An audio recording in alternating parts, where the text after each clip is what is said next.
Hello there, and welcome to Kakaaki, the African Voice on Africa Independent Television, AIT. My name is Kunle Adewale, and it's my pleasure to welcome you to today's special edition of Kakaaki, the African Voice. It is a very special edition because it's a double celebration here in Nigeria as our Muslim brothers celebrate Eid al-Adha, also known as Eid al-Kabir. Now, it is the most sacred holiday in the Islamic calendar, which honors Prophet Ibrahim's unwavering devotion and willingness to sacrifice his son Ismail in obedience to God's command before he was provided a ram to sacrifice instead. It is a festival of deep spiritual significance grounded in the values of sacrifice, obedience to God, and compassion for one's fellow man. This year's celebration across the country coincides with the 2026 Children's Day celebration here in Nigeria. That one is a dedicated day to honor children, advocate for their rights, and celebrate their vital role in the future of the nation. The official theme for the 2026 National Children's Day is Future Now, promoting inclusion for every Nigerian child. So we're celebrating both occasions on Kakaaki this Wednesday. On the Eid al-Kabir celebration, we'll be looking at its significance, especially in the area of sacrifice. We will also be given tips on how to have a meaningful Eid al-Kabir celebration, even without performing the Hajj pilgrimage, which goes along with the Eid. Joining us to do all of this is Imam Fuad Adeyemi, the National Chief Imam of the Al-Habibiyya Islamic Society. After that, it will be time to celebrate with the children, and what a celebration it promises to be. We have a quartet of young Nigerians from Africa International College and Africa Community School here in Abuja who will be sharing their experiences with us on what it is like to be a Nigerian child in the present-day scheme of things. Now, the political scene gathered more steam late Tuesday as the African Democratic Congress, ADC, held its presidential primary election with results still being collated. Former Nigerian Vice President Atiku Abubakar has a healthy lead over his rivals, the former Governor of Rivers State, Rotimi Amici, and businessman Mohammed Hayatuddin. Results are expected from 11 states and the total results announced later today. This will be one of our major talking points during our newspaper review at the top of the hour. So that's the outlook for this Wednesday. It's a special edition, like I told you, and you can make it even more special by joining us. Send your views and comments to all our social media handles on Facebook, X, Instagram, and YouTube. On YouTube, you'll find us on this address at Africa Independent TV, at Africa Independent TV. That's where you'll find us on YouTube, so you can stay up to date with the latest news from around the world. I'm talking about the latest news. Let's go to the news desk now. After this break, we'll bring you the Kakaaki World News.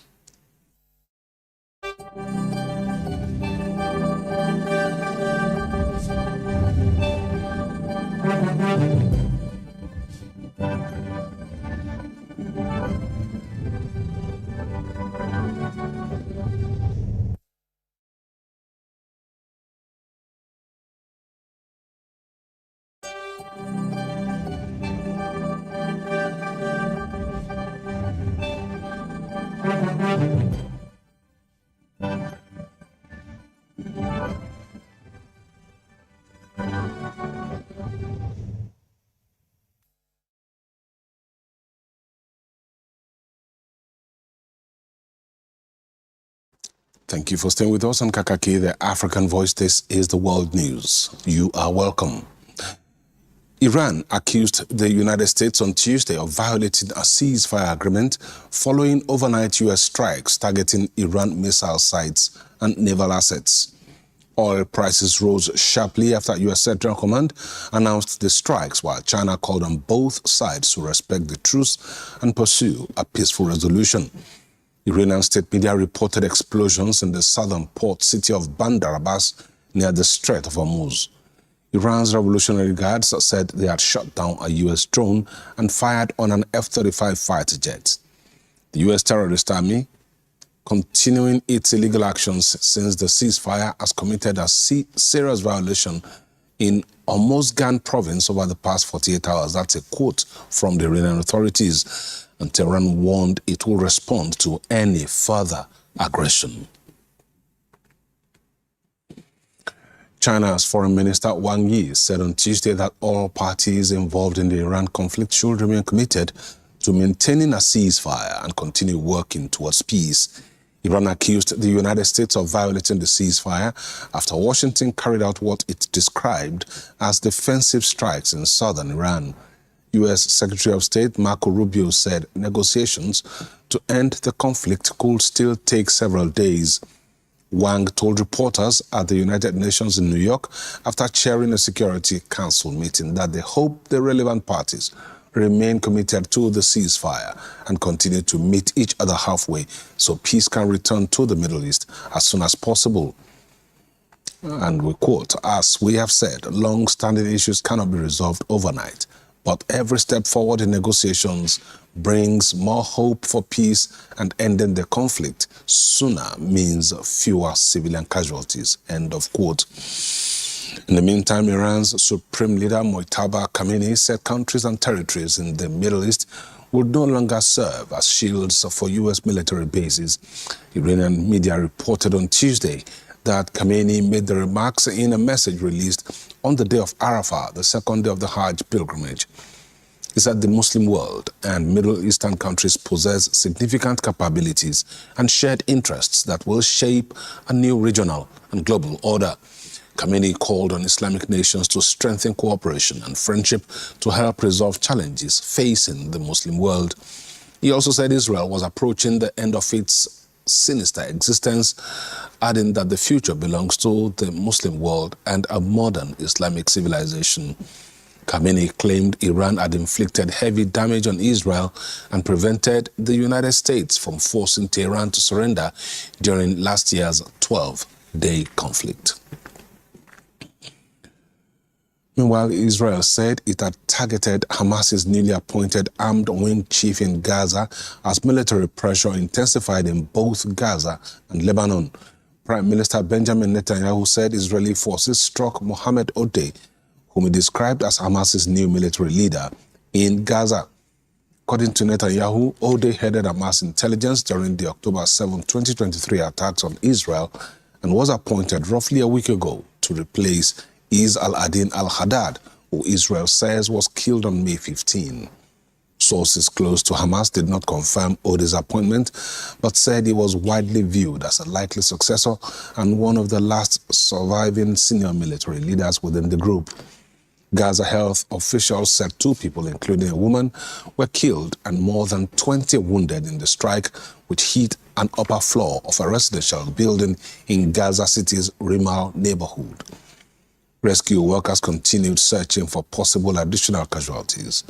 Hamas did not immediately comment. Israel also carried out more than 120 airstrikes across Lebanon on Tuesday, in one of the heaviest bombardments in weeks, according to Lebanese security sources, as Prime Minister Benjamin Netanyahu said military operations were being expanded. The strikes further strained a fragile ceasefire announced on April 16, aimed at halting hostilities between Israel and Hezbollah. Lebanese security sources said Israeli strikes targeted areas across southern and eastern Lebanon. Lebanon's national news agency reported that at least 10 people, including women and children, were killed in a strike on the southern town of Boj al-Shamali. Some attacks reportedly struck near Beaufort Castle, a nearly 900-year-old fortress recognized by UNESCO as one of the region's best preserved medieval castles. The U.S. Centers for Disease Control and Prevention is seeking staff volunteers for urgent deployment to support Ebola screening efforts at U.S. entry points, according to an internal email seen by newsmen. CDC Acting Director Jay Bhattacharya said the agency activated a Level 2 emergency response on May 18 following an outbreak of the Bundibugyo strain of the Ebola virus in the Democratic Republic of Congo and Uganda. The CDC is expanding recruitment beyond its normal emergency response teams as enhanced screening of selected international arrivals increases. A Level 2 response indicates a need for substantial additional staffing to meet operational needs. The agency said enhanced screening is already underway at several port health stations and will require additional personnel, including public health advisors, emergency specialists, and licensed medical providers. A Moscow arbitration court has approved a request by Russia's central bank for immediate enforcement of a ruling ordering Euroclear to pay damages linked to the European Union's freezing of Russian assets. Lawyers for the Belgian clearinghouse said on Tuesday that the dispute concerns approximately 18.17 trillion rubles, that's about $252.38 billion in frozen Russian assets. Although Russian court rulings have no legal jurisdiction within the European Union, the decision may carry symbolic significance and could encourage attempts to seize Euroclear assets in countries considered friendly to Russia, including China, the United Arab Emirates, and Kazakhstan. Russia's central bank filed this lawsuit in December after the EU proposed using frozen Russian assets to support loans for Ukraine. On May 15, a Moscow court upheld the central bank's claim for damages. China launched a new communications test satellite on Wednesday from the Wenchang Space Launch Site in Hainan Province. The satellite lifted off at 00.16 hours Beijing time aboard a long March 7A carrier rocket and successfully entered its planned orbit. According to Chinese authorities, the satellite will mainly be used for multi-band and high-speed communications technology tests. The mission marked the 645th flight of the Long March carrier rocket series. At least one person was killed and several others injured after a chemical tank ruptured at the Nippon Dynawave packaging facility in Longview, Washington. Authorities said the incident occurred at approximately 7:15 a.m. local time when a tank containing a chemical solution ruptured, causing severe chemical burns. Peace Health St. John Medical Center said 9 patients were brought to the hospital, including one person who later died. 6 patients were reported in fair condition, while 2 others were transferred to another facility for further treatment.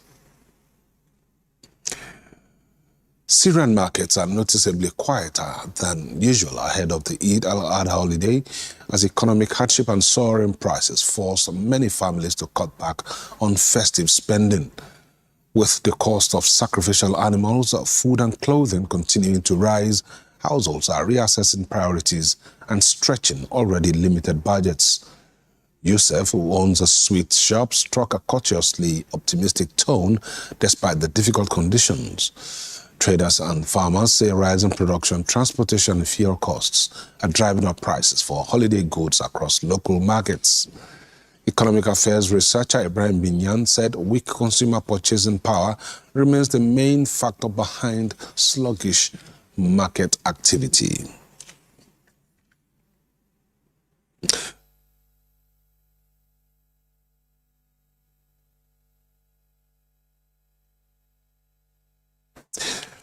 And back in Nigeria, David Mark's faction of the African Democratic Congress, ADC's Presidential Primary Election Committee, has declared the collation of all results as inconclusive over the absence of 5 out of the 11 remaining states. The committee is expected to resume the collation exercise in Abuja at 8 p.m. on Wednesday, which was declared by the federal government a holiday to celebrate the Eid al-Kabir by Muslim faithful.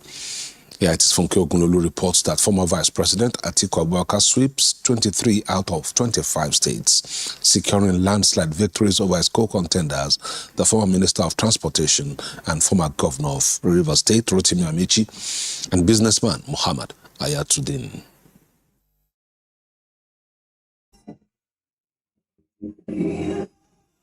It's the DJ for the David Marks Group of the African Democratic Congress ADC's Presidential Primary Election Results Collation and Declaration ahead of the 2027 polls. 3 hours behind the scheduled time, the event is yet to kick off as uncertainties began to slide in. First, it was a report that the former chairman of the Nigerian Economic Summit, Muhammad Ayatuddin, rejected the yet-to-be-announced figures, claiming that it was marred by electoral malpractices witnessed by him when he voted in his ward in Borno State. Ayatuddin, through his social media handle, declared distance himself from the coalition center and assured his followers that he will announce his next political move. But it is unclear if he is planning to decamp to the Nigerian Democratic Congress, NDC, as speculated by many. As the delay persists, another news filtered in that the second out of the 3 aspirants, Rotimi Amici, also rejected the result. Amici, through his ex-handle, raised concern over the ADC's election committee's poor conduct of the exercise, which is disfranchising many of the party's registered members, expressing disappointment that his party is toeing the line of the ruling All Progressive Congress APC, which has failed to provide basic necessities for Nigerians. Earlier, the IT gathered that before the 2 aspirant accusations against the Marks Group faction, the national chairman, David Mark, was said to have held a global meeting with the 3 aspirants in Abuja. Reacting to the development, the National Publicity Secretary, Bolaji Abdullahi, expressed disappointment that such allegations were raised by the 2 presidential aspirants without waiting for the outcome of the results collation exercise. Results of the election in any of the states, because I haven't seen any. So if the 2 aspirants decide to withdraw, they probably have access to information that we don't have access to at this time. I think it's too early for some actions, but if there is real grievance and the party has a mechanism for addressing it. At 6:43 p.m., the committee began the announcement of results showing that former Vice President Atiku Abubakar is leading the presidential primary election in 23 out of the 25 states from figures received so far. Alhaji Atiku Abubakar scored 41,649 votes. Chibuke Rotimi Amechi scored 13,656. While waiting for the 5 out of the 11 remaining states, the Presidential Election Committee took a stand to suspend the exercise for Wednesday at 8 p.m. to provide more time. We can't keep everybody waiting, particularly our elder statesmen and the great team from INEC. We will reconvene here tomorrow evening. Amici was declared winner in Bayelsa and Ebonyi State, polling 6,050 votes in one parallel exercise. In what seems to be compounding the party's internal crisis, factions in Ebonyi State conducted parallel presidential primaries, producing separate winners in a development that further exposed the deepening crisis within the party in the state. While one faction declared former Vice President Atiku Abubakar winner of a presidential primary reportedly conducted across the state, 171 political wards Another faction loyal to the recognized state leadership announced former Rivers State Governor Rotimi Amechi as winner in a separate exercise.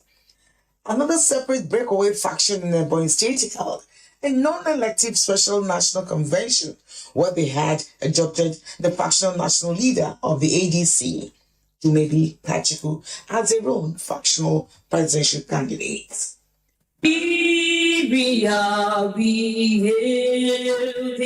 Forget Ogululu. You are News Abuja. The People's Democratic Party, PDP, has affirmed Sandy Ono as its sole presidential candidate for the 2027 general election, following the conclusion of its presidential primaries and collation exercise in Abuja. Chairman of the Presidential Collation Committee, Samuel Otom, said the committee worked around the clock with coordinators from across the 36 states and the FCT to ensure a smooth and credible exercise. We have Professor Sandy as a consensus candidate of our great party for the 2027 presidential election. Speaking at the event, the national chairman of the party, Abdurrahman Mohammed, thanked the leadership of INEC for its support during the process, adding that the convention was convened to affirm the party's sole presidential aspirant. The PDP are ready, and our men and women are all across the federation. And inshallah, 2027 will be a great and a success for all Nigerians. Because I have the experience across the entire trajectory of our political hierarchy. I was local government chairman. I served as commissioner, twice at the level of the state. I got elected as senator of the Federal Republic. I'm the only candidate running through the entire gamut of the political space with experience at all levels of government. So I know exactly what to do. I also share the only distinction with the President of the Federal Republic of having double-barreled experience in executive and legislative governance. I was senator. I have functioned in the executive. I am very prepared. And I'm ready to lead Nigeria with the fear of God and the love of this country. I believe we will succeed. In his acceptance speech, Professor Sandy Ono pledged to work hard to secure victory for the party in the 2027 presidential election.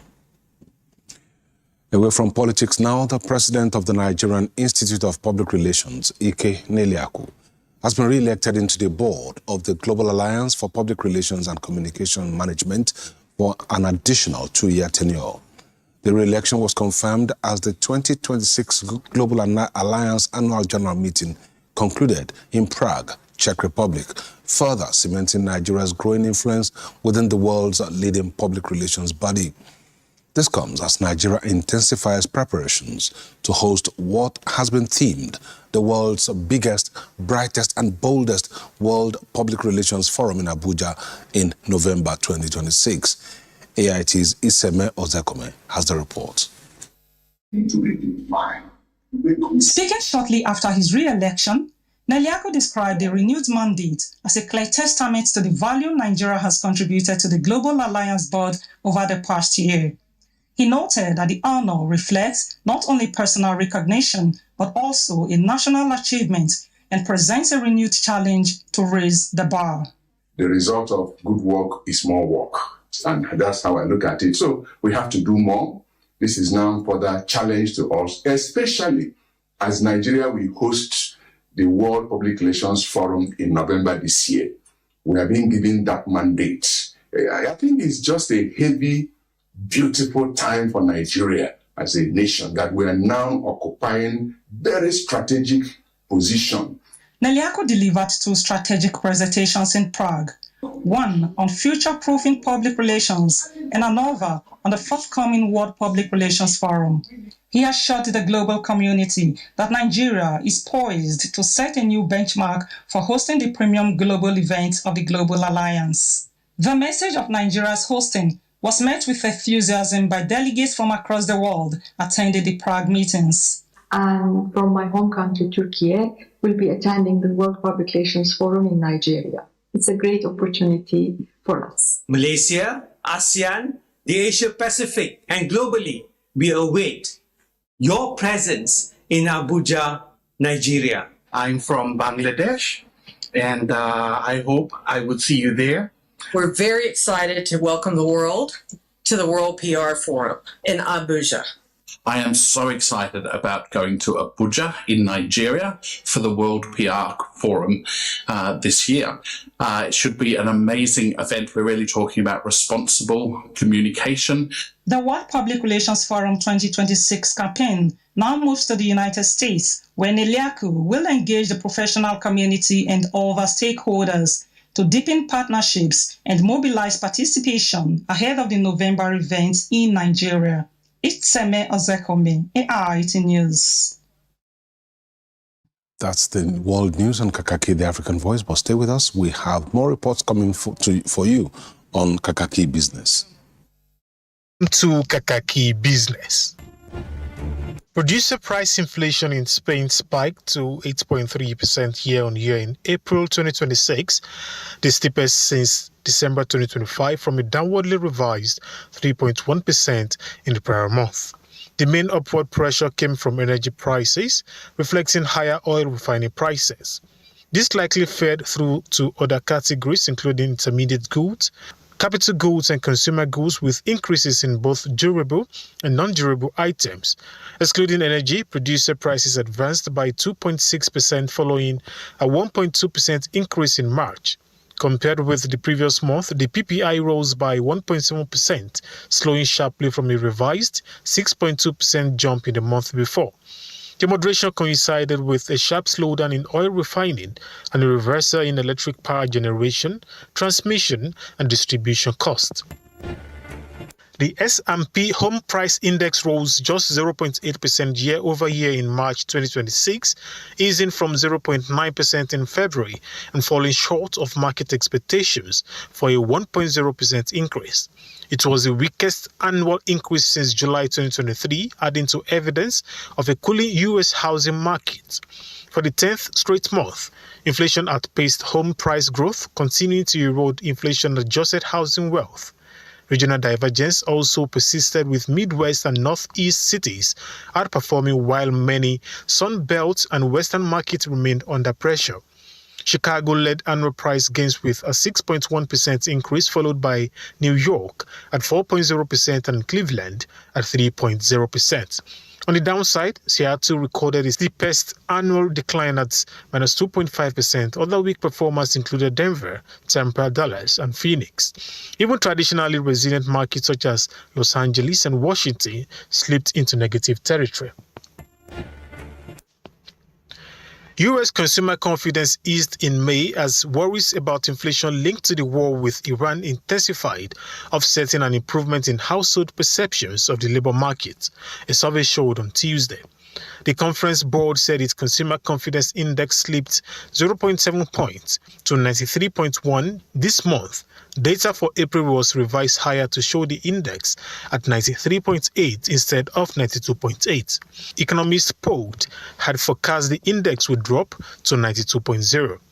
Consumer confidence edged downward in May as the inflationary impact of the war in the Middle East intensified, said Dana Peterson, chief economist at the conference board. References to prices and oil and gas increased in frequency for a second consecutive month, while mentions of war, geopolitics, and conflict remained elevated, likely signaling consumer underlying concerns about the inflationary impact of the war in the Middle East on their wallet. France, Italy, Spain, and 2 other EU countries are pushing for the European Union to revamp trade measures to defend itself more effectively against excessively cheap import that threatens to destroy EU industries, with Chinese goods implicitly in mind. The initiative, also backed by the Netherlands, comes before an internal European Commission debate on Friday on the EU's relation with China as the bloc seeks to address trade imbalances that have fueled tensions with Beijing. In a position paper seen and dated May 22, the 5 EU members say current measures which have focused on Chinese exports suffer from long delays, narrow product scope, and easy circumvention. The paper refers to Indonesia's stainless steel and US biodiesel, but does not mention China. However, 3/4 of all ongoing EU anti-dumping and anti-subsidy investigations concern China. Last year, the EU's goods trade deficit with Beijing widened to 360 billion euros as its exports shrank by 6.6% and import from China increased by about the same amount. The organized private sector in Abuja has demanded human-face tax reforms as businesses struggle under economic pressure. Speakers at the tax roundtable organized by the Abuja Chamber of Commerce say the current tax regime is becoming strangulating for businesses, stressing that taxes collected are yet to translate into meaningful support for industries and commerce. The impact of Nigeria's tax policies on business took center stage at the stakeholders' engagement organized by the Abuja Chamber of Commerce and Industry, ACCI, as industry leaders raised concerns over what they described as harsh realities confronting businesses across the country. Delivering the keynote address on behalf of Prince Adetokunbo Ademola, director of the ACCI Advocacy Center, Aliyu Idion questioned the practicality of implementing tax system designed for advanced countries in a developing country where businesses still battle for poor infrastructure and unstable power supply. While government is trying to generate revenue through taxes, government should not also fault and fail to understand the difficulty corporate organizations are operating under. The intention is not just about collecting taxes, it's about stability, it's about employment, it's about economic development. No country can tax to prosperity. What we are asking, what we are praying for, is that these laws, this reform that we have done, should be given a human face. When you are unable to access online to make your returns, you should not be penalized for late returns.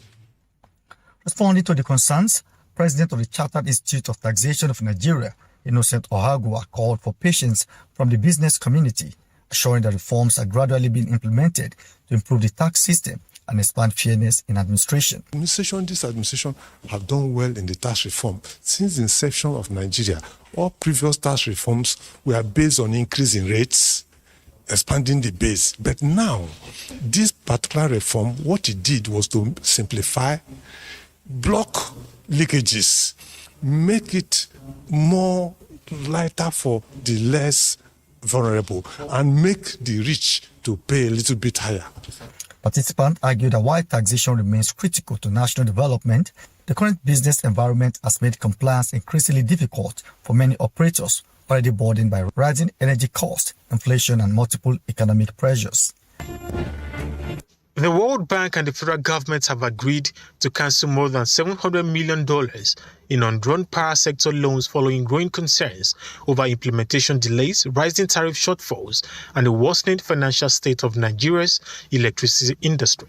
The cancellation affects the World Bank's Power Sector Recovery Performance Operation, a major reform program approved in 2020 to improve electricity supply, boost financial sustainability, and strengthen accountability in Nigeria's power sector. According to the World Bank restructuring paper cited by AIT, the federal government formally requested the cancellation in March 2026 after both sides reviewed the challenges facing the program. The bank said the operating environment had changed significantly since the additional financing package was approved in 2023. A major factor was the sharp depreciation of the naira following foreign exchange market liberalization, which significantly increased the cost of gas used for power generation. The report noted that key conditions required for the release of funds were not met, including the development of a credible financing plan to address the sector's revenue gaps and reduce subsidy burdens. As a result, only about 9% of the additional financing approved under the program had been disbursed, while the remaining balance of about $718 million will now be cancelled. Despite the cancellation, the World Bank said Nigeria recorded some gains under the earlier phase of the program, including a reduction in tariff shortfalls between 2019 and 2022 and improvement in electricity supply to the national grid. Both the World Bank and the federal government say future support for the power sector will now shift toward targeted investment that can deliver more direct and measurable improvement in electricity supply, operational efficiency, and revenue recovery. And that's Kakaaki Business. Good morning.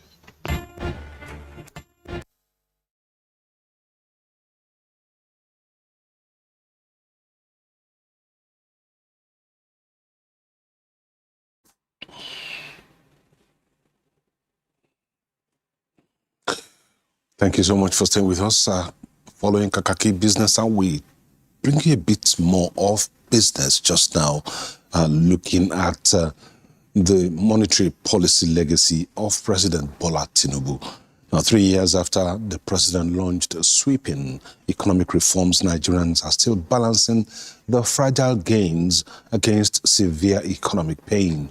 Over the last 3 years, the Naira collapsed to historic lows, inflation hit record highs, and local businesses fought to survive. Yet, the government insists these painful measures rescued the economy from total collapse. Our business and economy correspondent, Lanre Babalola, examines Nigeria's aggressive monetary policy journey and the true price of reform in this special May 29 review report. Welcome to Kakaaki Business. Producer price inflation in Spain.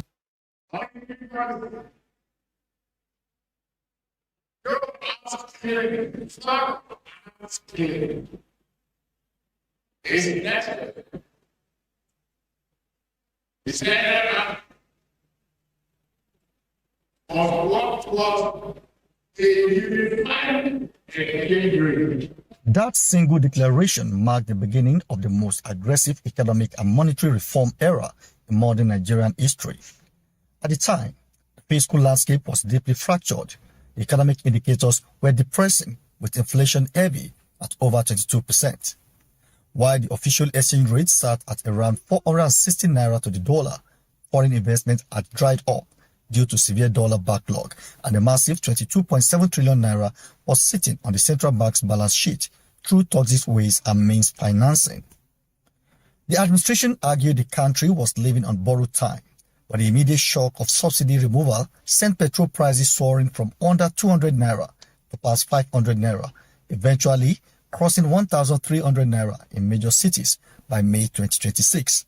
The transport costs skyrocketed, food prices exploded, and inflationary pressure quickly rippled across every sector. Imagine buying 1 liter of fuel, 1,003 something, or gas, 2,000 plus. So, how can you manufacture and make gain? Like 2 days, you know, if it's sell, because I don't know how storage can be. Anybody, if you come complain, everything expensive, transport money. Then came the second shockwave in June 2023. The Central Bank of Nigeria floated the currency to collapse Nigeria's opaque multiple exchange rate windows into a unified system. Stripped of artificial support, the Naira faced a brutal trial by fire. By December 2023, the dollar breached 900 Naira. By February 2024, panic buying and acute liquidity scarcity forced the parallel market rate to a devastating historic low of nearly 1,900 Naira to a single dollar. It currently trades at 1,375 Naira to a dollar. It faced the Monetary Authority's call stabilization. For the foreign exchange rate, that one, I'll concede that the central bank has done their best, because we started the year 1,446 Naira to a dollar. As of today, it's trending around 1,372. That has been a gain of about 70 Naira. It's a measure of stability you cannot deny. You know, of course, reforms, we've been going through reforms. Reforms comes with, you know, the pain, the stress, the strain. But at the end of the day, we are going to see the value of these reforms. To arrest the free fall, the Central Bank of Nigeria deployed radical monetary tightening under Governor Olayemi Cardoso. the Apex Bank embarked on an aggressive rate hiking cycle, pushing the monetary policy rate to historic level before holding steady at 26.5% in May 2026 to curb persistent liquidity pressures. Raise the MPR by 400 basis points to 22.75 from 18.75%. The result has been a slow stabilization of the currency window. However, this has come at a severe cost to local commerce. High interest rates have pushed borrowing costs through the roof, leaving small businesses and manufacturing hubs struggling under the tight credit squeeze. The average cost of a manufacturer, power is 40%. You need to talk of logistics, the port. How are we faring? In terms of the taxes that we pay, is it friendly and supportive? Is the regulatory environment supportive, or is it disincentive? Are you able to get credit at affordable and helpful rates? The fact that the monetary tightening is necessary to help curb inflation, but the reverse side is the hardship it has brought to families, to entrepreneurs, to small businesses, and the likes of it. With an MPC at 6.5%, you can imagine what the borrowing rates have been. Borrowing cost rates across banks have ranged between 30 to 40% and as high as 48%. While headline inflation showed a sharp descent from its 2024 peak to 15.69% in April 2026, recent global energy disruption have sparked a mild uptick, reminding policymakers that the battle for price stability is far from over. 3 years in, the structural architecture of Nigeria's economy is undeniably changed. The massive FX backlog are cleared, and the exchange rate gap is narrowed. Yet, for ordinary citizens who pay over 1,300 naira for a litre of petrol, the ultimate questions in their minds remain: when will these microeconomic recoveries reflect in the cost of living?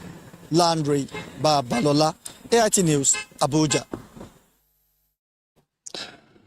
So many things to take away from Larry's report there, looking at the economic outlook 3 years on after President Bola Tinubu took office. Recall that in 2 days, it will be exactly 3 years since the president took the oath of office and began a journey of reforms, one that Nigerians have both commended and flayed at the same time.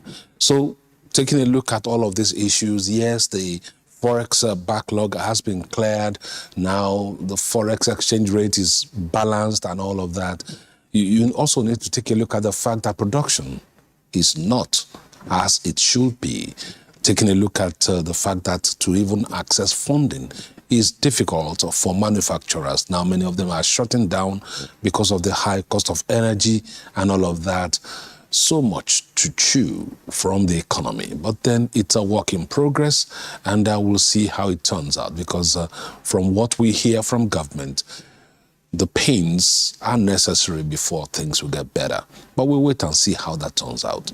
Now let's turn our attention to something else. It's Children's Day here in Nigeria, and as the children celebrate their day, many of them feel that there are very few reasons to roll out the drums amid the pinch felt by parents trying to fend for the children. Nigerian children have over the years been negatively affected by systemic barriers, especially the vulnerable ones. Let's take a look at what Aichida Majakudumi has for us in this report.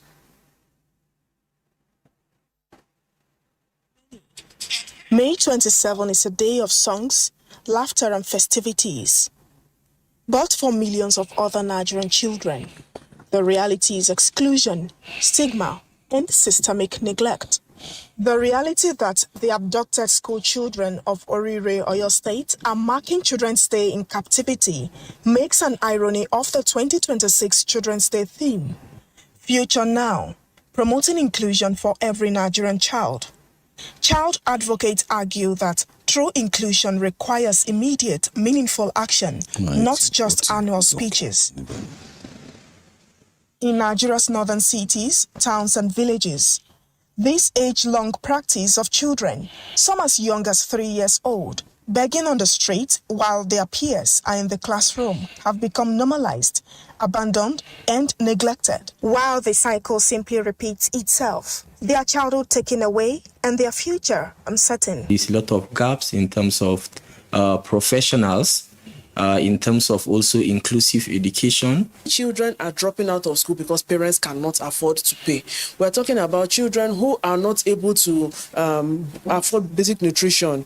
We have, in the past 4 months, we have treated children for kwashoko, in Abuja, in the Federal Capital Territory. So it makes me wonder what is happening in other places. Across Nigeria, children with disabilities, autism and Down syndrome, alongside survivors of gender-based violence, face massive barriers. Access to therapy, healthcare, and inclusive classrooms remain a daily struggle. Statistics paint a disturbing picture. Out of an estimated 7 million children with disabilities in Nigeria, over 95% lack access to basic education. Inaccessible school environment and discrimination lock them out completely. The burden on families is crushing. Jamila Joseph, who cares for an autistic child, reveals that parents battle severe isolation, financial hardship, and lack of support services. It's really not easy because first, there's this stigma that is always attached to it. Even schools that actually handle them or can take care of them or give them the kind of care they need, it's not cheap. It doesn't come cheap. And not everybody can afford it. We can't have special needs children or children on the spectrum or with any other learning disability like dyslexia or dysgraphia, writing exams and being scored like every other neurotypical child. No, so I think consensus should be made for them. I feel every Nigerian, every person on the street needs to understand what it is, what parents are dealing with, know that these children, though they are different, doesn't mean they should be treated differently or stigmatized. Stakeholders insist that inclusive policies must move from paper to practice. They are demanding deliberate funding for accessible infrastructure, healthcare, and robust social safety nets. I'm a 12 years Nigerian girl. I don't want what happened to me to happen to my child. I'm still a child and I have a child, so I don't know what to do. I need every support that I can get from the government. My dad beat my mom and I cannot count how many times. I want the government to give my mom money so she can take care of us. I was sexually abused by my dad since when I was 13 years old when from Kano. So we have to leave Kano. That we're doing school fees drive. We even have to sneak through the back door. I want justice for me and my sisters. These children are survivors of sexual and gender-based violence. They are currently receiving rehabilitation at the Dorothy Njemanze Foundation. Advocates state that weak law enforcement allows abusers to walk free.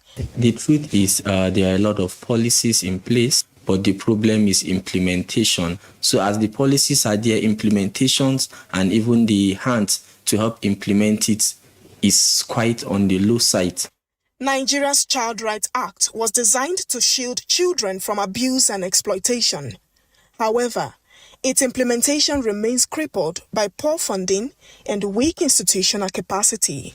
We can already see what is happening now. The increase in banditry, the increase in crime rate is because of most of these children don't actually have a place to keep themselves busy. If you are not careful, the country is going down to a decay. Nigeria's future rests solidly on these children. The children know what they want. The children have been taught right from wrong, and the children see a lot of things that are not happening right. So it's a clarion call to ensure that every political party preparing for the next election should consider the fate of vulnerable children if they truly want to serve the people. Advocate reminds the nation that inclusion means creating a society where every Nigerian child is heard, valued, and protected. And as the festivities wind down, experts say the true test of Nigeria's commitments lies ahead. It will be measured by the country's willingness to build a safe, dignified, and hopeful future for every Nigerian child. Aicheda Banjekodomi, AIT News, Abuja.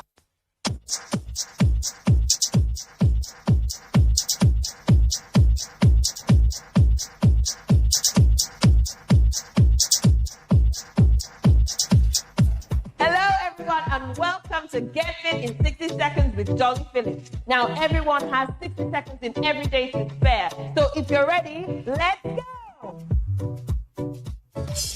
Hello, Dolly here again. And of course, you can see I'm on the floor. What are we doing? We are working those abs. So what I need you to do is lie down. Yes, one leg up, and we're going to do some leg circles. And your time starts now. Hands by your side. Draw big circles with that leg. Come on, big circles. We're going to work 30 seconds on each leg, all right? Draw those big circles. I'm going to let you know when you reverse the circle. In 3, 2, 1, reverse that circle, come on. Last 10 seconds on this leg. Working. You should be able to feel those abs working. And 3, 2, 1. Change legs. Other leg is working now. Now, if this is too simple for you, why don't you lift up your head and look at your belly button? That intensifies this workout. But if you just had a baby or you have an ab split, keep your head down. Let's reverse that circle. Come on. We're coming down to the last 10 seconds of this workout. Look at your belly button. Make those abs work. 3, 2, 1, and time. Thanks for joining me this morning. Well done. I hope you had a great workout. Anyway, what I need you to do is to follow us on Instagram at Alpha Fitness Studios and subscribe to our YouTube channel, Alpha Fitness Studios, for free workout videos, free dance videos, sales and promos, and make sure you join us at the gym, Alpha Fitness Studios in Lekki Phase 1 next time you're in Lagos. So until the next time, bye-bye.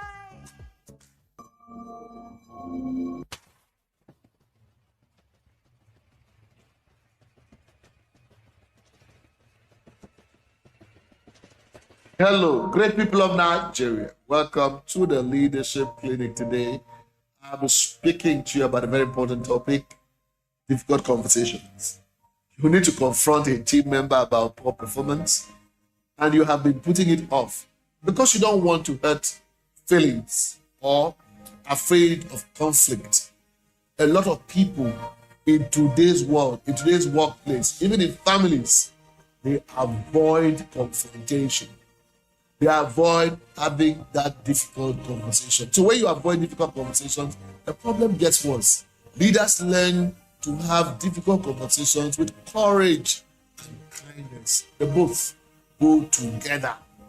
And that is why it is very important for you to be able to know that as an individual, all of those opportunities that have been offered to you by life to confront somebody who has done something that doesn't go well with the team or doesn't go well with the family or doesn't go well with others, you just strictly decide to do it right.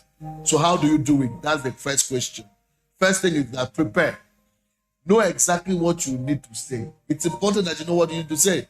Write down your main points so that you don't get sidetracked by emotion. At this point in time, emotion will not play the type of role that is critical. What you do is that set your emotion apart. And if you need to start from the person's point of view, what the person has done right, that is important before hitting the nail on the head. If you want to go straight, that'll be your choice. Second, choose the right time and place.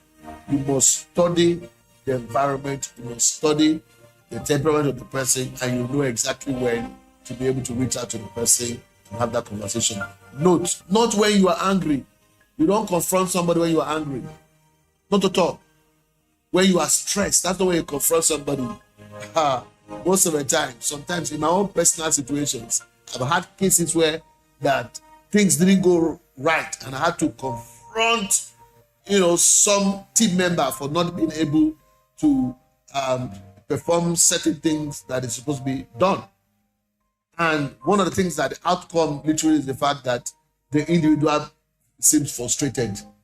And so, at the end of the day, guess what? If you don't handle it well, it will go out of hand. Third, start with care. I value a relationship, which is why I need to talk to you about something that is very important. You see, that's where sometimes people will be able to do a thing like that. The fourth is that be direct and specific. Don't hint. Don't sugarcoat. So you don't miss the point. Be clear. a lot of people will be just speaking around the subject matter and going round and round and round until every one of them will lose patience, right? And the fifth element is focus on behavior, not character. You have been late, not you are irresponsible. Because sometimes you can be so angry that somebody who is there, you say you are irresponsible. And the person thinks that you are directing it to his personality. And that will not go well. The sixth thing you must do is you must listen to their side. What? What did I say? You must listen to their side. There may be context you don't know. Give them space to explain. And then number 7, you must agree on next steps. The 8th one, was there a change? Avoiding hard conversation doesn't make you kind. It makes you a coward. Hey, this is something that you must understand.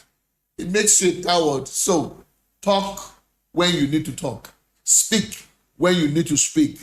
Have time to explain when you need to explain. But hard conversations is something that you must not run away from. You must own it, you must have it, and you must be able to get to the point where you are secure enough to be able to share the way you feel when necessary. Great people of Nigeria, you must remember, if a man doesn't have a purpose of waking up, sleeping becomes interesting.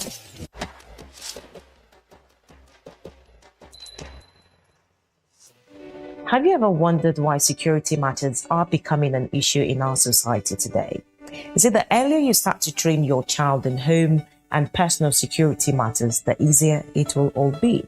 You need to train your kids on how to be smart with their safety by simply teaching them the following things to do. Number 1, teach your kids to make an emergency call. Make sure they understand when they should do this. You see, many kids have saved a parent and even their siblings' life because they knew when and how to call the police or even a neighbor. 2, teach them the home emergency drills, how to get out of the house in a fire, what to do if a stranger is in the house, and so on. But make sure not to frighten them with this. All you need to do is explain to them so that they understand how to do it and have them show you how they're going to do it so that you know they can actually do it, because doing is a better learning tool than listening. 3, help your children be on the lookout, for situations or actions that make them feel very uncomfortable, rather than certain kinds of people. So you need to teach them what a stranger is without teaching them that all strangers are bad or dangerous, because almost any stranger a child walks up to, if they are in trouble, will definitely help them. So only a very small percentage of some strangers will be a problem, and the problem ones will probably be very obvious. Finally, teach your children the home telephone numbers, the home address, daddy's telephone number, mommy's telephone number, your office addresses, the doctor's telephone number, and even family friends' mobile number and their home address. So remember to always be security conscious. Honestly, that's my 2 kobo.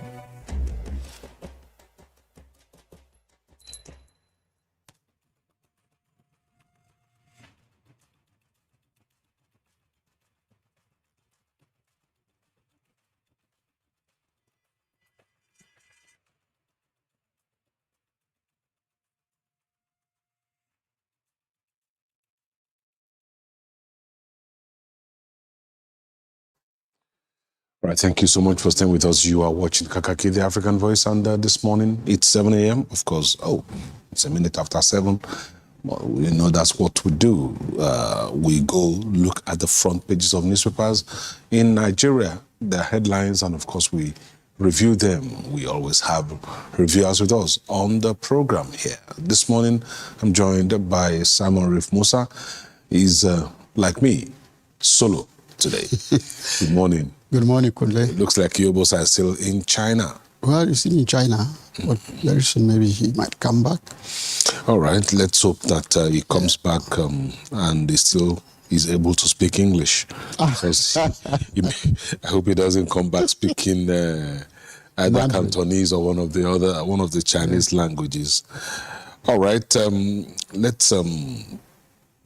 let me congratulate you first. It's Eid al-Kabir. Yeah, it's Eid al-Kabir. It's a happy Salah. Congratulations to you too. Thanks so You are much. alive, you are celebrating it with our Muslim brethren. Yes. So, and the president has told us that we have passed darkness, that is light that now. is light. So, okay, that's part of what we're talking about Yeah. in the review this morning. But let's look at what the papers have. And politics is still taking the cake this morning. And looking at the Observer's Times, that's our first paper. The paper says ADC primary, Atiku leads early count. ADC primary, Atiku leads early count. The writers say, as Amechi Hayatuddin reject results, allege massive rigging. Pro-Wike PDP faction names Sandy Honor consensus presidential candidate. You'll find details of all of that in the inside pages of the paper. Also on the front page of the Daily Monitor, ADC presidential primary, Amechi Hayatuddin reject results, alleged rigging.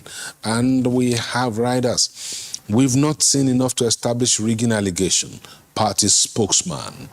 Atiku leads in Gombe, Abia, Ebonyi, Sokoto, Zamfara, Kano, Lagos, Kebbi, Edo, others. That story flows from the front page to page 2 of the Daily Monitor this morning. If you take a look at the top of the paper, that's right at the top of the masthead, and the message there says, Idar Kabir Tinubu assures Nigerians of improved security, economic stability. It says the walk through the dark tunnel is over and the light is here.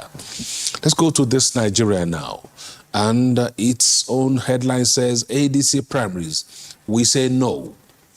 Amechi Hayatuddin reject results, allege widespread malpractice. Atiku takes early lead. And if you also go to the bottom of the page, INEC raises alarm over deepfakes, fake news ahead of Ekiti governorship poll. You'll find details of that on page 12 of this Nigeria this morning. Let's now look at the Leadership newspaper and its own headline. The major headline there also says ADC presidential primaries. Hayatuddin rejects results as Atiku leads. You go to page 7 of the Leadership newspaper, and that's where you will find details of that story. Okay, also on the front page of this same paper, the Leadership newspaper, court clears Jonathan to contest 2027 presidency. You'll find details of that on page 8 of the Leadership newspaper this morning. Now let's go to the Daily Asset. The top story there, the major headline there says, court clears Jonathan for 2027, reaffirms INEC election powers. And the writer says, slams plaintiff with 21 million costs over frivolous suit. Orders INEC to review election timetable over legal breaches. Find details of that on page 2. Idar Kabir, hope lies ahead hard times, says Tinubu. And riders to that, also on the front page of the Daily Asset says, sacrifices yielding economic gains, says President.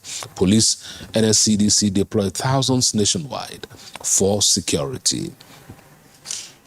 The next paper we will look at now is the Daily Global. The Daily Global leads with the story, court clears Jonathan to contest 2027 presidential election. And you see also other headlines there. But let's move on to the next paper now, which is the Daily Sun. Its own headline says, court ruling on eligibility, presidency, APC mock Jonathan, PDP divided. And the writers say judge dismisses suit, awards 21 million naira fine against lawyer. Good luck support groups hail judgment. You'll find details of that on page 6 of the Daily Sun.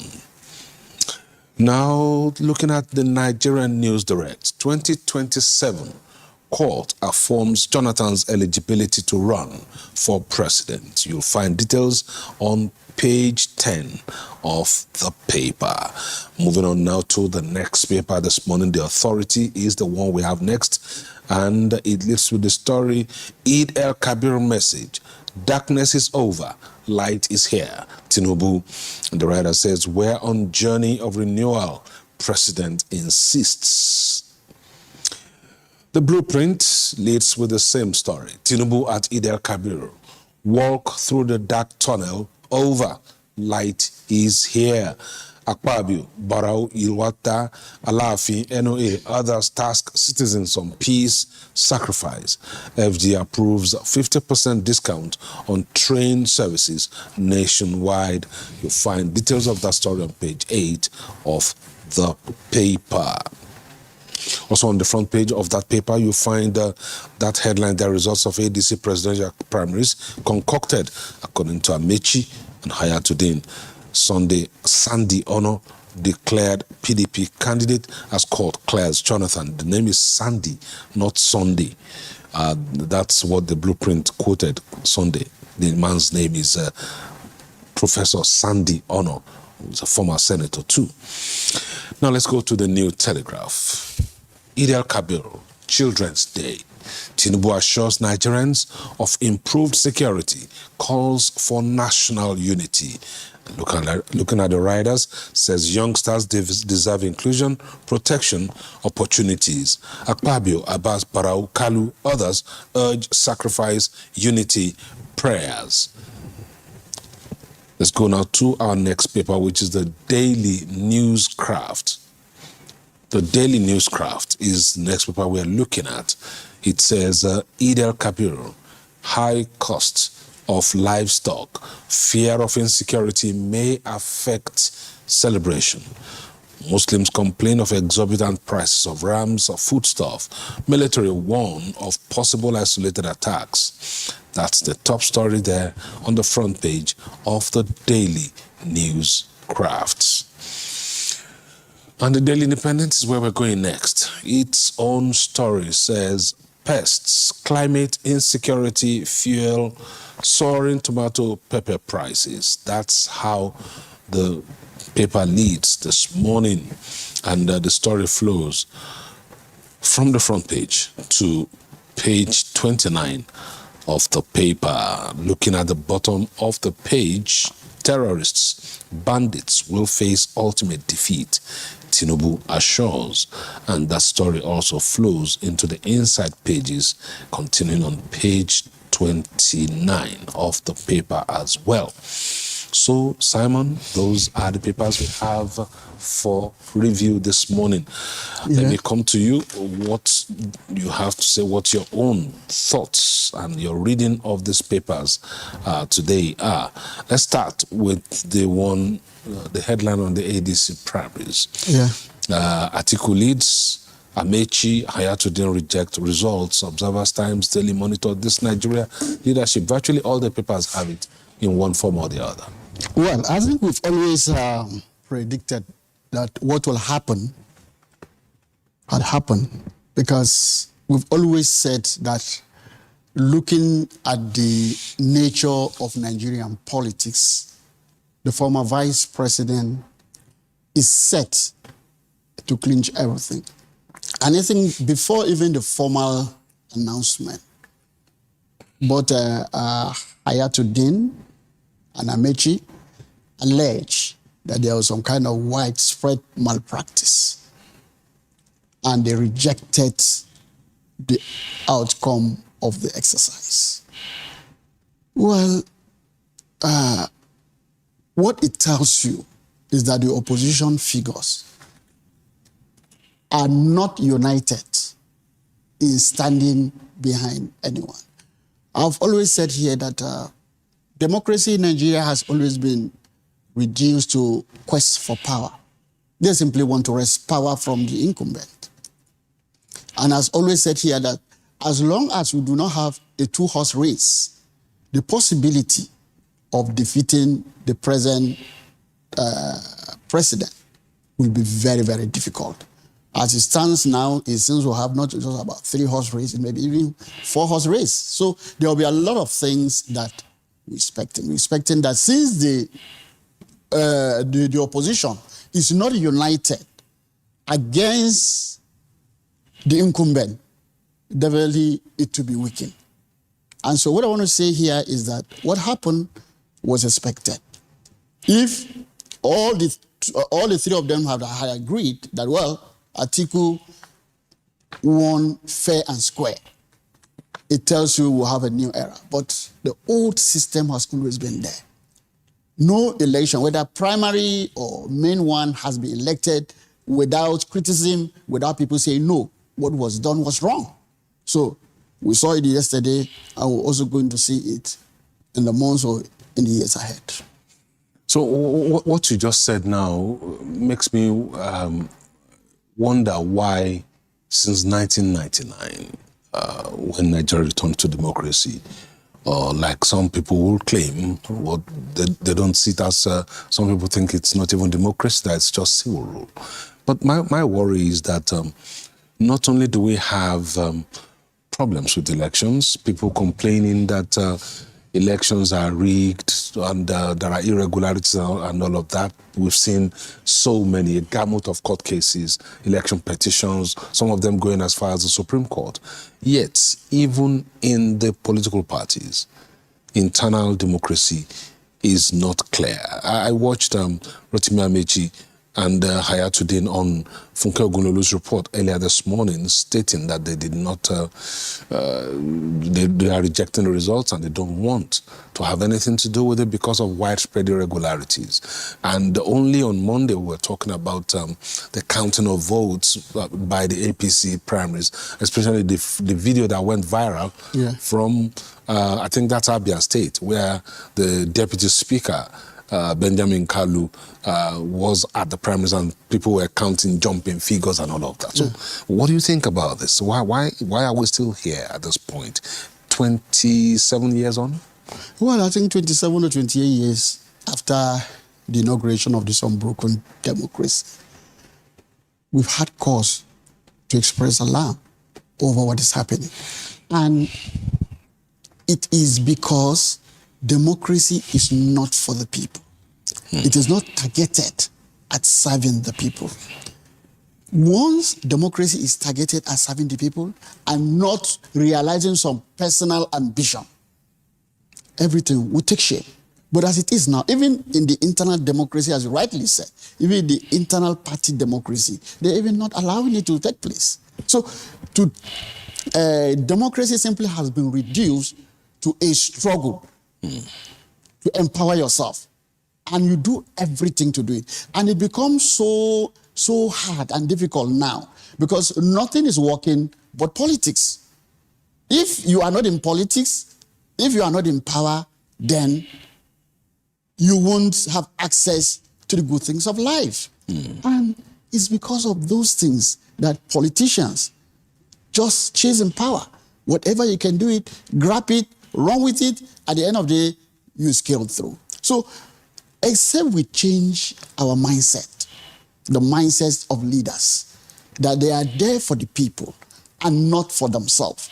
But as long as they are there for themselves, honestly, you won't change that. And that's why some of us are very, very disappointed, 27, 28 years after the inauguration of this democracy, nothing much has changed. Things are even going bad. Why? Because when a nation places premium on money, everything goes to the pot. Everything. Education, industry, anything. Because all what people are now worried about is that, how do I empower myself? Not about empowering the country. We are talking of personal ambition over national interest. We've seen it happen all over and all over again. I will continue to see it because the system is swindled to support personal ambition over the protection of the larger society called Nigeria. So I think that is just the basic thing. We'll continue to have that. There's nothing we can do about it. Okay, Simon, you're not the only one reviewing the papers this morning. Our viewers are also doing the same with you. Let me take a few of the comments that have been pouring in as soon as we started this conversation, this review. I'm going to take the latest one. The latest one is from Martin OTC. He says, opposition political parties don't have what it takes to unseat President Tinubu because no unity among themselves. And Prosperity Arinze Tochukwu says, Simon, please stop talking like this. Who told you Tinubu will win? Nigeria is not. Will you vote for Tinubu? Even if 22 people are contesting against Tinubu, he will still lose. He has no chance of winning. That's what Tochukwu, Prosperity Arinze Tochukwu thinks this morning. And Osaro Raymond says Atiku cunningly created ADC for himself. Obi was the target, but too clever to see it early.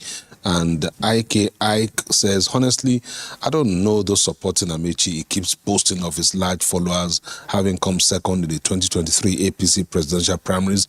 He feels on top of the sky. So many. Hide the priest says, these people will not win the election if they didn't come together under one party. They can only make national noise on TV stations and social media. Ugochukwu Ikechukwu says, Atiku will never rule Nigeria. I'll say it again, he will never rule Nigeria. 2031 will still not vote him. That's Ugochukwu Ikechukwu's own view. Bumi Adeola says, Tinubu has always assured us of security and goes to sleep. Anyway, we will talk about that when I'll read more comments as we go on. Let's get back to the stories this morning. And the one that is next is that story about former President Goodluck Jonathan. Court clears Jonathan for 2027, reaffirms INEC election powers, presidency, APC, mock Jonathan. Daily Asset, Daily Global, Daily Sun, Nigerian News Direct, all of them have that story on their front pages. Now, we talked about this a while ago on this same program, you and I, as well as Yobosa. Former President Goodluck Jonathan, the court has now said he can run. Yesterday, when the court declared that, I think Jonathan was in Sierra Leone as Tinubu's special envoy. My worry is that there's no sign, I don't see anything around happening that this man, who conceded power in 2015, has any interest in running.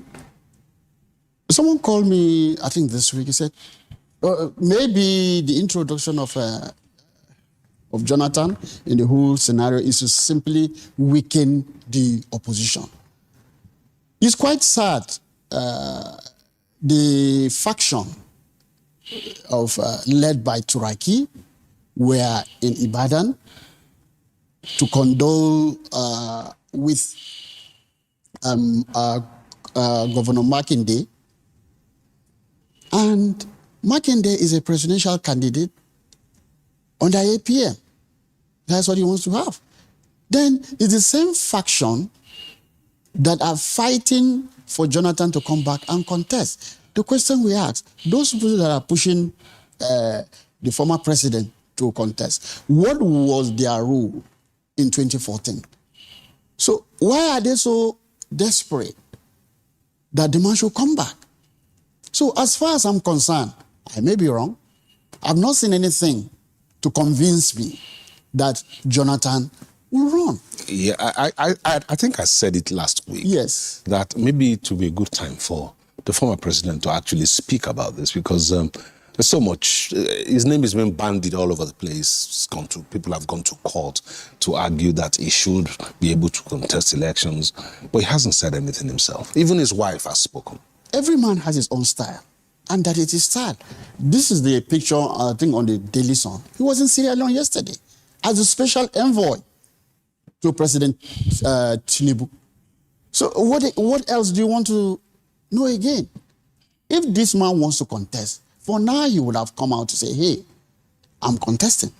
But now he's playing his role as special envoy to the president. So to me, that is the message. You have him on the front page of the Daily Sun. Yes, that's the message. Shaking hands with President Julius Maada Bio of Sierra Leone. Yes. So what I'm trying to say is that we don't need, the opposition should sit down, if it can put its acts together, come out unitedly and prosecute the 2027 polls. But for now, as much as we have the OK group, we have Jonathan, they say he's going to contest, we have Atiku, a lot of things. Things won't work like that. Yeah. Because in 2014, these people came out under a united banner. called APC. Somebody said they identify someone like Buhari. And the man who did that was Tinubu. He did all his best. Now, all those people that are fighting to be president, they are simply interested in realizing their individual presidential ambition. So that is not the best way. You're saying it's not about Nigeria, it's about them. It's not about Nigeria. Politics has not always been about Nigeria. It's about the individual and selfish interests of political class. And the worst thing is that the people that are supposed to be at the center of everything, because of ethnicity, because of religion, because of other factors, they've just simply outsourced democracy to the political class. And there's nothing you can do about it. What do you think the people should have done? Of course. They should rise up. Because this bad governor or this hardship ripping across the land is not just in one side. It's not just in the north. It's in the south. Still talking about former President Jonathan. Yeah. And this court ruling. How does the fact that the People's Democratic Party, the one chaired by Abdurrahman Mohammed, has chosen Professor, the former Senator Professor Sandy Ono, as its sole presidential candidate? So, under what banner is the former president going to contest if he's interested in running for the presidential seat? That is a question you ask. If you go to INEC, is the Abdurrahman faction that's recognizing INEC? The Turaki faction has no office because even the clearance they did was only God knows where. The former president was supposed to come there for clearance, but they said no, they have waived the clearance. They waived it. They waived it. And we also knew that Wike said if he sees anywhere they've gotten an office. No, he actually challenged them to go. He challenged them to go and open. Not. So that just to tell you that it's just a waste of time. They're just simply doing it for noise sake. And Jonathan is an intelligent person, whether you like it or not. He knows Nigeria very well. He knows that what he has achieved as a former leader, as someone who conceded defeat to Buhari. I mean, he is occupying a position no other former leader is occupying. So you want him to go and spoil that record? No. So why should he respond? If I were him, I wouldn't respond. His wife had come out to say, oh, we didn't forget anything in the presidential. And the president is our friend. And he's doing well. For God's sake, what do you want the man to say again? So he has spoken. He has spoken in my own. So there's nothing. Even yesterday, this very picture tells you a lot. He goes to see the president, he laughs, he comes out. No, please. Let's just forget about this. He's simply being the statesman, right? That's what you think. He just wants to be a statesman. All right. Let's leave it there for now and move on to look at a third story. Eid al-Kabir message, darkness is over, light is here. Tinubu, the Authority newspaper, Blueprint, New Telegraph, Standard Times, they all have it. Kule, my brother, the only thing for Nigeria is just hope. The only thing I have is hope. Because once you don't have hope, there is nothing. On the face of what is happening in Nigeria as today, let me tell you the fact and nothing but the truth. So much is happening. The lives of Nigeria, many thousands and thousands of people are in kidnappers' den. As I speak with you, I have a neighbor in Ekiti State. 2 months ago, people stormed his place and kidnapped only 16 women. They've paid money, but the kidnappers are still insisting they should pay another 40 million. Down here in Kaduna State, this is over, I think, 2 to 3 months now. They've kidnapped over 37. The military came and said they have rescued them. They discovered that it was not so. And they are looking for 1 billion naira. No hope for those in the bushes. In Borno State, 42 school children were kidnapped.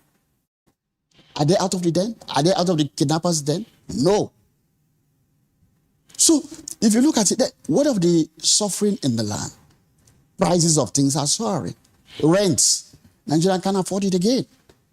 So while farmers cannot access their farm because the rains are here, we just have to expect that next year the prices of things will go high because there will be scarcity. So a lot of things happening in the country. And what the political class is more interested in is that who wins the 2027 election. Yes, we've had the president come in and say, okay, he assures of this, we'll do this, we'll do that, but we've not seen it on the ground. I would have loved the president to simply keep quiet, let the military do their job. If we are safe, we will feel it. We will feel it in ourselves, in our being. But are we safe? That's the question. So I agree with the president that there is hope. But once in a while, we negotiate some costs that makes us to be dispersed. That is normal. But honestly, it's not a good story. It's not a good story. But the only thing we do as Nigeria in order to survive is to have hope. And it is only hope that is keeping Nigeria. Simple. All right, Simon, thank you very much. But before we go, let me just share with you and with our viewers some of the comments that have come in this morning. Let me look at this. Olanrewaju Ajayi says, what is the drama about ADC primaries that is taking 3 days to count a fake result? That's Olanrewaju Ajayi 5605 saying that. And Ogochukwu Ikechukwu also says that Jonathan will collect better shame if he runs. That's what he thinks. And of course, I think I read He Did a Priest earlier on. Let's also look at Victor Temba. Victor says, and it's a post, I think this is something that I would like you to respond to. Yeah. He says, how are we celebrating Children's Day when the children have been neglected? Poor education system, some of them under siege by bandits, some killed like ants in their sleep or taken hostage.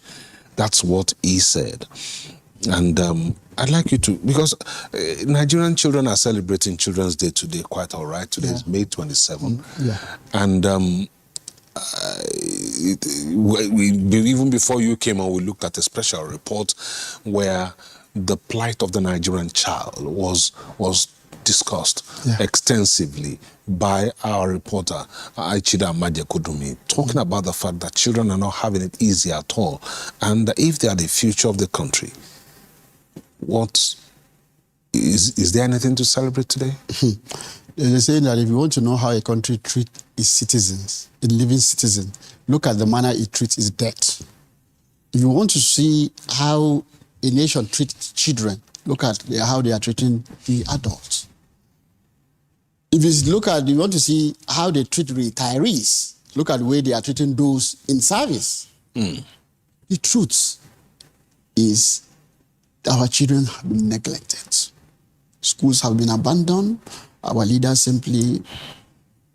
most of our leaders make money, take their family to Canada, to UK and the US. And that's why I'm happy. Those people are telling them, hey, Nigerians, go back home, go back home. Any politician of repute that has his family, most of them, I'm not saying all of them, because there are politicians that have love for this country.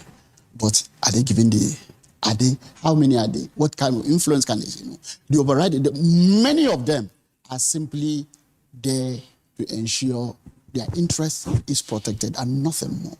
So our children is quite sad, like you said. Most of schools, some of schools in the north are closed down because of fear of what? Kidnappings. Like I told you in Borno State, where they kidnapped those 42. There was a picture, there was a trending picture of a school of children kidnapped, how they were whipped, their back was shown, They have lacerations on their back. I mean, you wonder in a nation where there is government and you allowed criminals, cavemen to do that to children. I was in Israel sometime. The disappearance of one child was what dominated the paper for 3 days until they found the corpse of that child. So do we have that in this country? You go to the schools, all these public schools, you look at the condition under which they teach our own children, you wonder. It's because leaders have their private schools. They send their children to private schools so they don't give a damn. Just like anytime they have headache, they fly to UK, they fly to US and attend to their health needs. They don't give a damn. So these are things is very, very worrisome. Very, very worrisome. But we hope, like I said, we will always hope. We are a nation of hope. Once we don't have that hope, I don't know what will happen. But again, I don't know how far that hope will take us through. All right, Simon, thank you very much for coming this morning. And we do hope that the hope does not die. Yeah. Nigerians keep holding on to hope. Yeah. And things will get better. Like the president said, the light is here. Okay, let's let me thank you very much. Have a great day, Simon. Thank you so much. All right. It's a pleasure being with you. That's the much we can do this morning on the Newspaper Review. We actually overshot by 3 minutes. So we'll take a break. When we come back, to be time for our first conversation this morning. Stay with us on Kakaaki, the African Voice.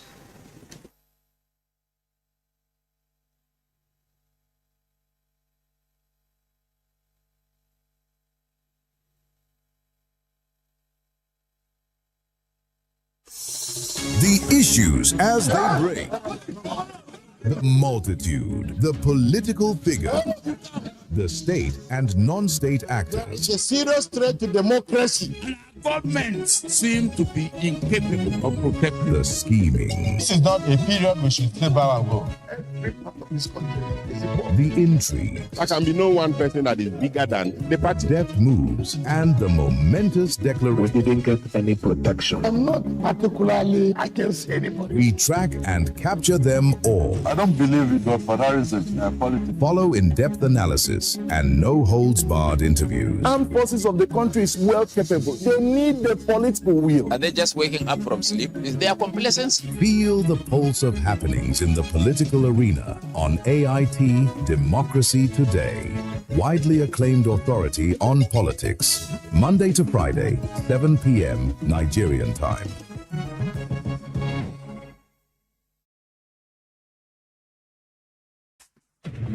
Gender Agenda is where policy meets people. It's a bold policy literacy platform bridging the gap between decision makers and women across every sector. From parliament to politics, from leadership to governance, from peace to economy, development, human rights, from Nigeria to the rest of Africa, Gender Agenda amplifies voices too often excluded, ensuring every voice counts. Through compelling storytelling, social impact dialogue, thought-provoking documentaries, town halls that lean on data and research, we raise the bar. Gender Agenda, every Friday, 4:30 p.m. on AIT and on AIT's YouTube channel live. My name is Adora Sidney Jack, and this is Gender Agenda. Gender Agenda. Women rising.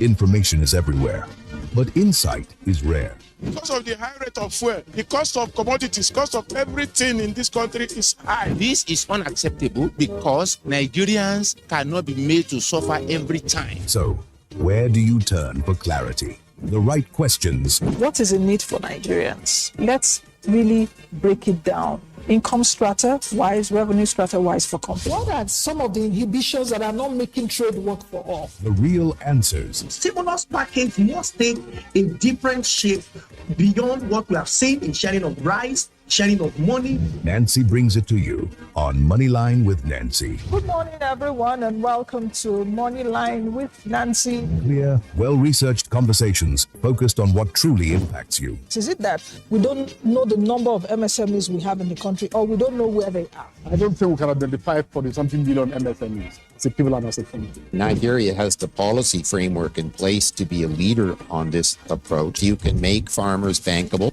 Moneyline with Nancy now airs 10 a.m. to 11 a.m. Weekdays live on AIT and online. If it matters to the economy, join us.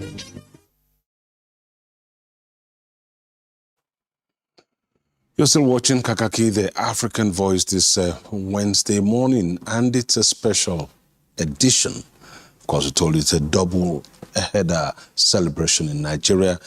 The Eid al-Kabir, also known as Eid al-Adha, is going on in Nigeria and across the world. And of course, here in Nigeria, May 27 is a special day for children. It's May Day, well, the Children's Day rather, not May Day. The Children's Day is also being celebrated. So we'll take off our first conversation looking at the Eid al-Kabir.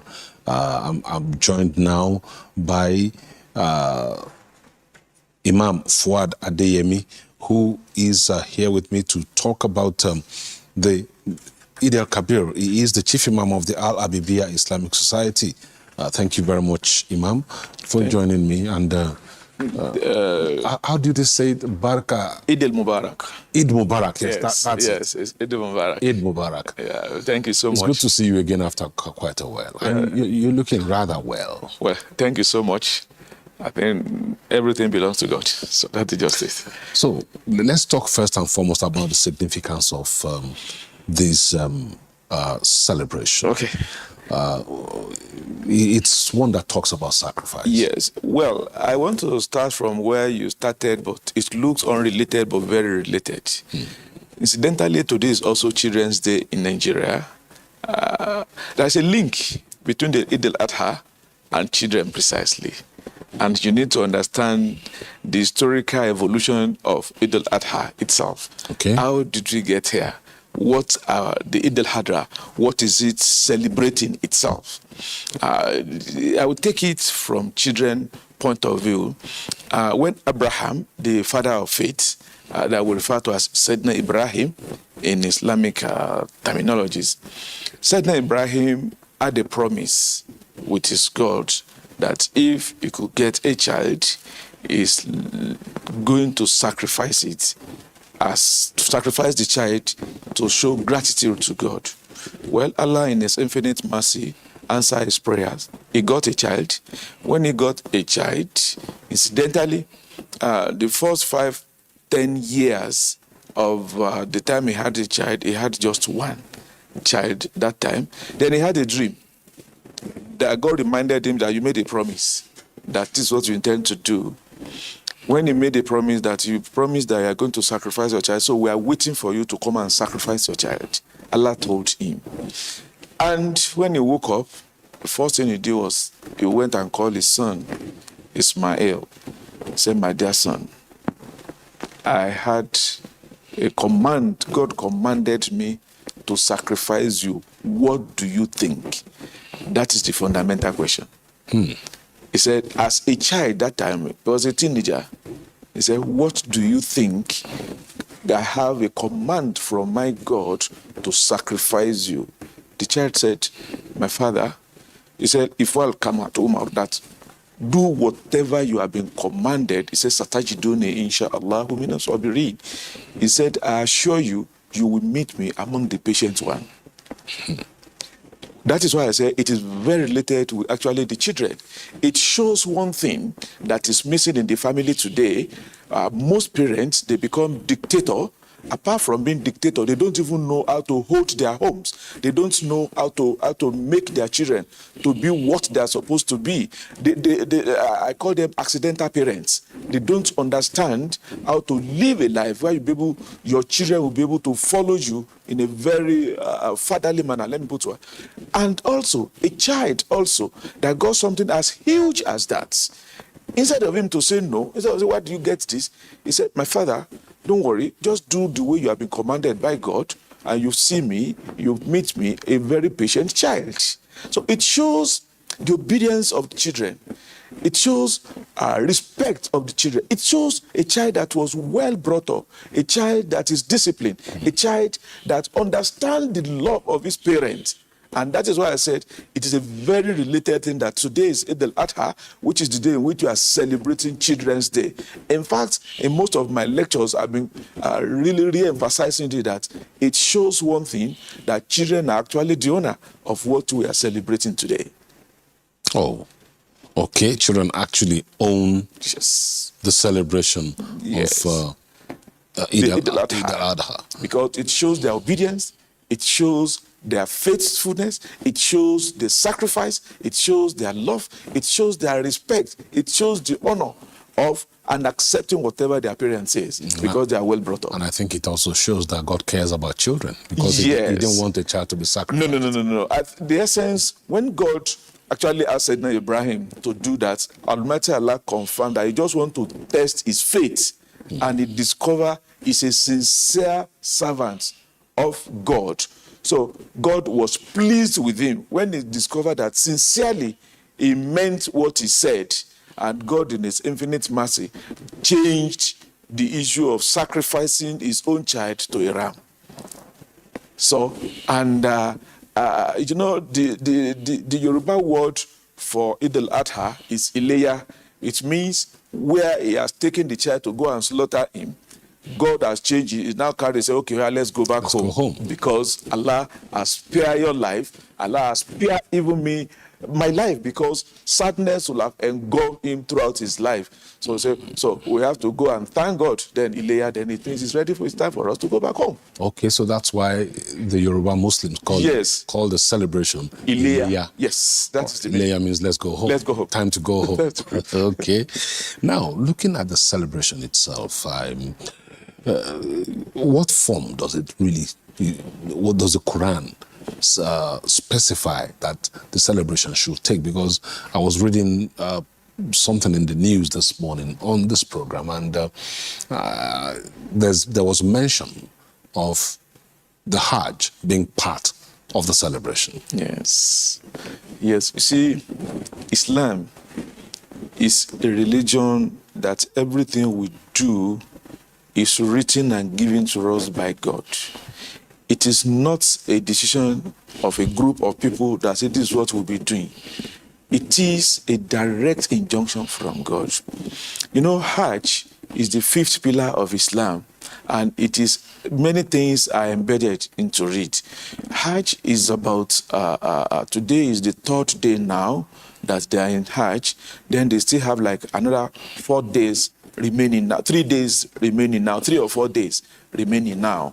So this thing, it is one thing that leads to the other, one thing that leads to the other. The first thing is that those who are performing Hajj, they will move from wherever they are to a place called Muzdalifah, to Muna. That Muna is a place where they get ready for the main work, which is Arafah, which was done yesterday.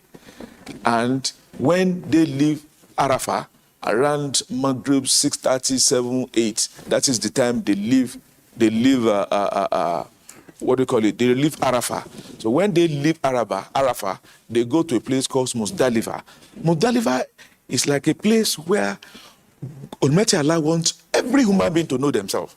After you must have created relationship on Arafah day with your God, with the people around you, then God himself wants you to have a kind of interaction with other people when you get to Muzdalifah.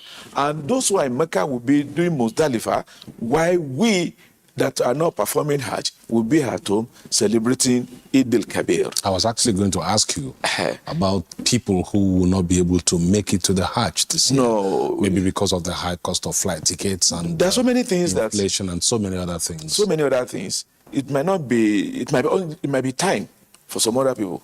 So the issue that those who are in Hajj, they are less than 0.1% of the total number of Muslims who are elsewhere, who are not performing Hajj. So it means Islam has something for everybody. In fact, yesterday, which was the 9th of the Hijjah, which should be the second day of the people in Hajj, it is the day in which we call the day of Arafah, which pilgrims gather in Mecca. If you are not performing Hajj, you are anywhere, it is for you to now fast on that day, which was yesterday.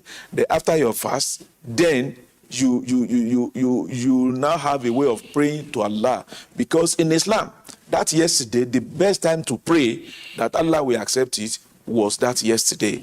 And today, it is now marking that celebration. If you are as you are in Nigeria, you are celebrating Eid.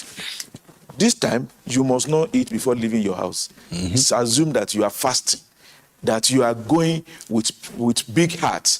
It is when you come back, you see the imam that has slaughtered its animal. Then you come back home. Then you now eat, and that is your fast, that you have broken that fast. All right, Imam, let's look at the theme of sacrifice itself. Yes. When you look at the average Nigerian, do you see that attribute in the average Nigerian, that attribute of sacrifice, which is what Eid al-Adha symbolizes? Yes, you see, you've asked a very fundamental question on the essence of Eid al-Adha itself. Allah tells us in the Quran that Allah says He's not interested in the meat that you are sacrificing. Neither God is not interested in the flesh nor in the blood, but God is interested in your hearts. That is what God tells us. So many of us now, we have seen as slaughtering animal as a social class, as a classy thing, that this is how big my ram is. This is how fat that this is. I bought a 1 million naira something. God is not interested in that. That God wants to see your heart. That you are able to. You don't even have any money to buy anything, and your mind is with God to do the right thing. You have much more reward than somebody who has slaughtered the biggest ram on earth, and yet the only thing he wants to show, that he wants to show people how big is. I don't even know whether you see the way people even snap pictures with their ram to say, look at their ram. On social media now, you see many people, how do I call it, promoting or broadcasting their ram. That is not, the essence of it is removed completely.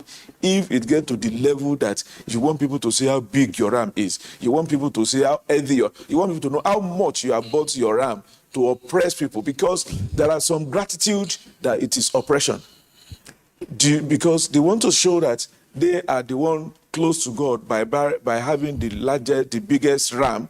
The meaning is that you are oppressing other people who don't have, to say you are nobody. God has not blessed you, so you are only bragging on what you have gotten. That is not the essence of the religion. That is not the essence of the sacrifice itself. That is not the essence of the celebration. So anybody who is doing that should know that is actually eating meat, because that is what he's interested in. Even when you slaughter it, Almighty Allah told us how it's going to be divided. It's going to be divided into 3 unequal parts. I repeat, 3 unequal parts. 1 for your family, it depends on the number. 1 for the neighbors, and 1 for the less privileged. Okay. So that is the way it has to be delivered. So if you now slaughter, perhaps it is only your friend you are giving yourself. You have not done anything. Okay, Ma'am, let's also take a look at something I've noticed. I was scrolling through my WhatsApp messages last night, and one of the groups I belong to, a lady, put a video of herself standing close by some cows and saying that these cows are for the celebration tomorrow. That was yesterday evening. And it makes me wonder, the sacrificial animal for the celebration, what exactly is it? Is it just the ram, or any other animal can be used? No. We have like 3 or 4 different types of animal that could be sacrificed. Okay. The best is the ram. One person, when you are slaughtering a ram, only one person can slaughter a ram. But when it is cow or camel, up to 7 people that can come together and slaughter one. Okay. If it is camel, if it is cow, you can contribute money. And it's for 7 people, maximum of 7 people can come together to slaughter it. But ram is the best, that's why you see many people go for ram. Then you can also slaughter goats. Depends on what you can afford. You can slaughter goats, and chicken has never been part of it. But if you don't have anything for your children not to be crying, you have something. At the essence, will chicken be a sacrifice, or is it just a way of assuaging of just making yourself happy is not pacifying, part of it. pacifying the Exactly. children.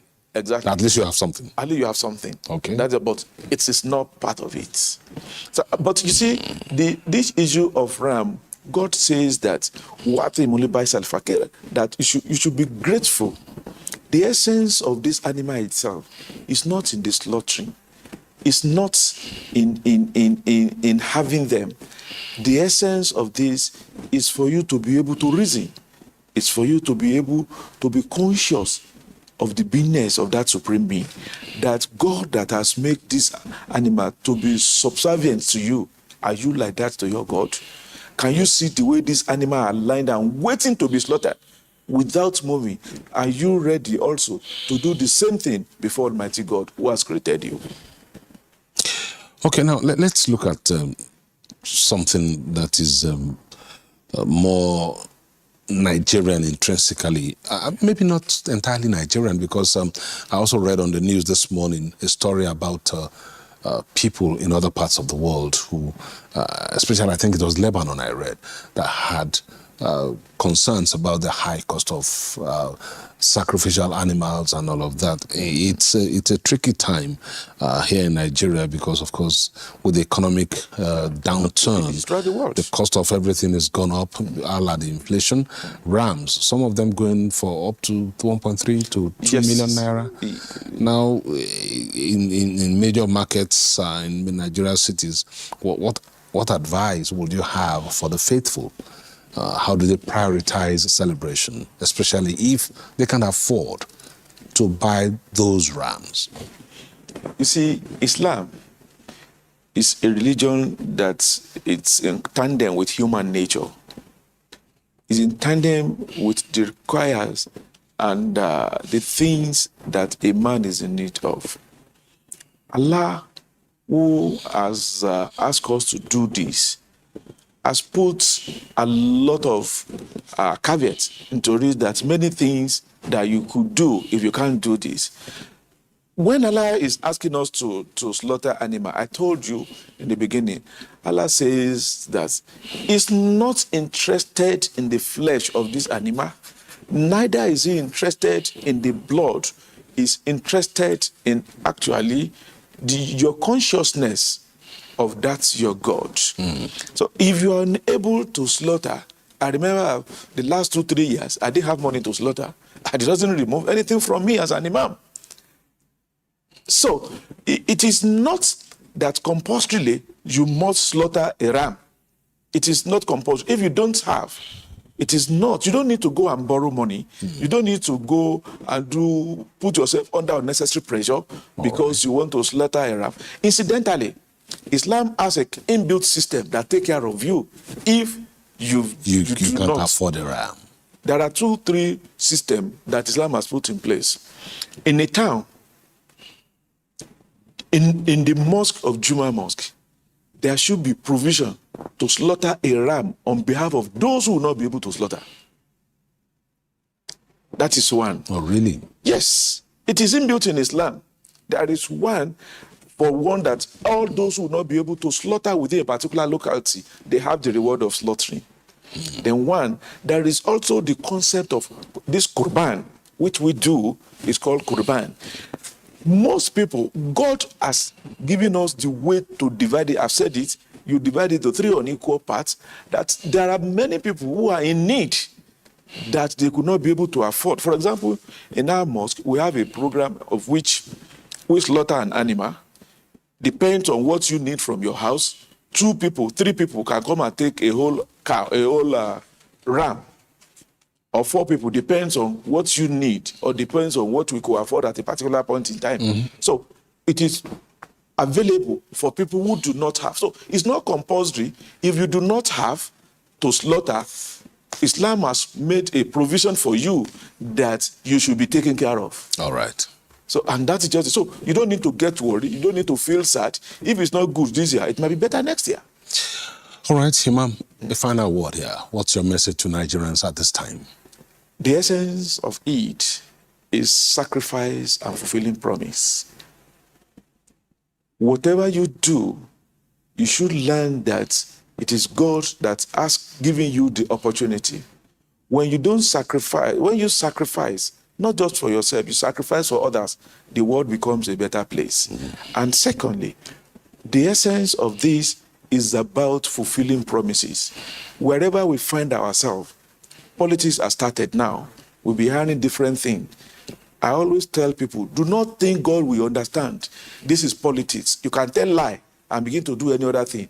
I assure you, God will not understand. Whatever you say, God will ask you. And when you do the right thing, God will bless you. Thank you. All right. Thank you very much, Imam Adeyemi. We have to leave it at that this morning. And I wish you a very, very happy celebration. I'm sure you are off to the Eid ground right after From here now. to the Eid ground. Straight to the Eid ground for the prayer. Yeah. Okay, we're looking forward to the fried ram later in the day. Well, we are neighbors. Very soon. I'm very sure you are going to have that. Okay. Thank you so much, Imam Fuad Adeyemi, the National Chief Imam of the Al Abibiya Islamic Society, is joined us this morning to talk about the significance of the Eid al-Adha celebration and, of course, look at how it's affecting us here in Nigeria. Thank you so much. Have a great day. Thank you so much. All right, stay with us on Kakaaki, the African Voice. In a moment, it will be time for Kakaaki Social, and Onoshorana Obozege will be here to bring that to you. Stay with us.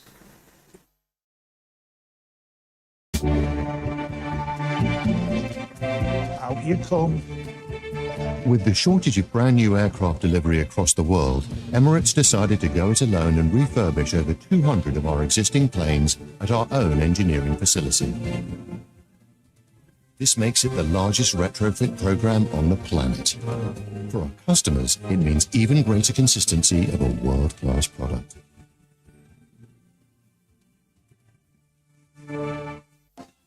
Progress no dey happen just like that. It dey come from support when you need her. Mommy, I got the school fees. You too much. Na money point o. Money point, thank you. Customer, na transfer abi? Confirm. Bro, na transfer. Na money point oga. Oh, na confirm. Progress na peace of mind when you know say payment go land. Sure banker.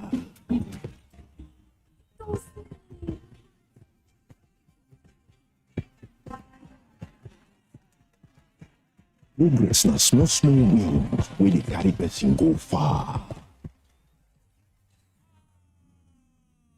No worry, yourself go make am. Mo go buy ball. Victor, they use money point? Of course now, they use money point. Confirm. Money point, made for your progress. Out you come. With the shortage of brand new aircraft delivery across the world, Emirates decided to go it alone and refurbish over 200 of our existing planes at our own engineering facility. This makes it the largest retrofit program on the planet. For our customers, it means even greater consistency of a world-class product.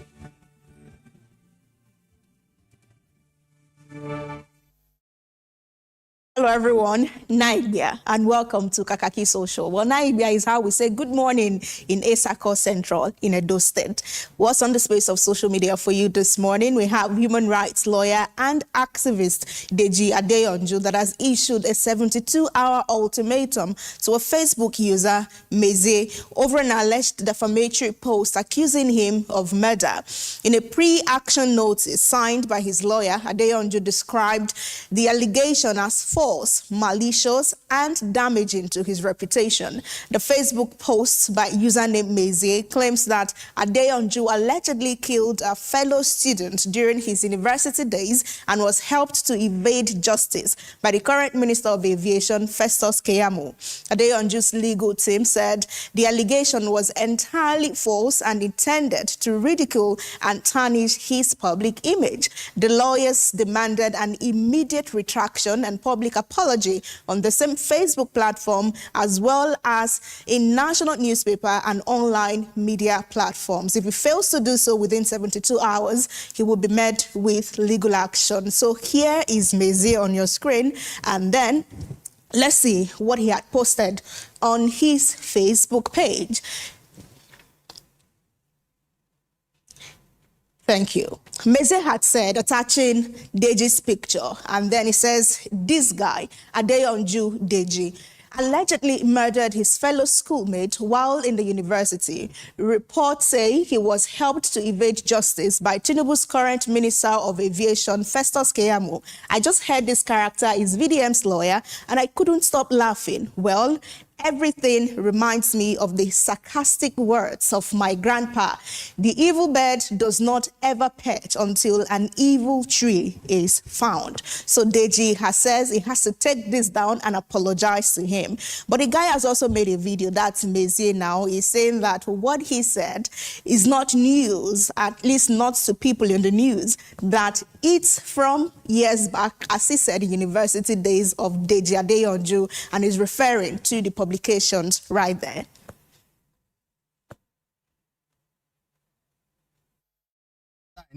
In 2019. Now, let's read together. Court remands Deji Adeyonju in prison. I didn't write this headline. Vanguard did. Then, the accompanying story. Mr. Deji Adeyonju was on Friday remanded in prison in Kano Central Prison until February 2019. The Chief Magistrate Court in Kano, taking his plea, said that the court lacked jurisdiction to hear murder charges against the political activist. So there was actually a murder charge against him. So what I said was what happened. Do you understand? There was a murder charge. So that was why I said alleged murder. Whether somebody was found guilty or not found guilty, at the point you were charged because you were alleged to have murdered somebody. All right, let's see how you're reacting to this development on the space of Facebook. In reaction, Frank Okoye responding to the post and threat to sue by Deji. He says, I like the steps you are taking. It shows what you stand for. It is a civil case, not criminal. However, although I like you, I would like to see how this ends because the word allegedly and report has it, as used in the post, will make the guy's case solid against you unless you can prove that you were never charged to court for murder. Even at that, what of the newspaper publications? How do you defend that? Let's see how it ends. Still on Facebook, Idowu Shitsu says, Deji Adeyonju, you have once said there is no law against defamation in Nigeria. I remember vividly. Ochugo Fabi says, Ofebi, you are definitely a good man for giving him the option to apologize. Two more thoughts from this. Swift T. Okori. It says, let sleeping dogs deo, no go wake up case, whether don't sweep under carpet. And then for Jimmy Abia, it says, you will only be making the world know more about your past via this process you've decided to embark. So those are your thoughts right there. And this is a post from 2019 that had the story that Adeyonju was charged with murder in 2005 at the Kano State High Court, but was discharged and acquitted in 2009 after a lengthy trial. In fact, he did 78 days in Kano Central Prison. The police nonetheless filed murder charges against Adeyonju using the same material that had been dismissed by the court in 2009. He was accused of killing Kano businessman Al Hassan Ali on Thursday, January 6, 2005 in Kano State. So yeah, that's the story right there. After 72 hours, we will see if they would be going to court or not.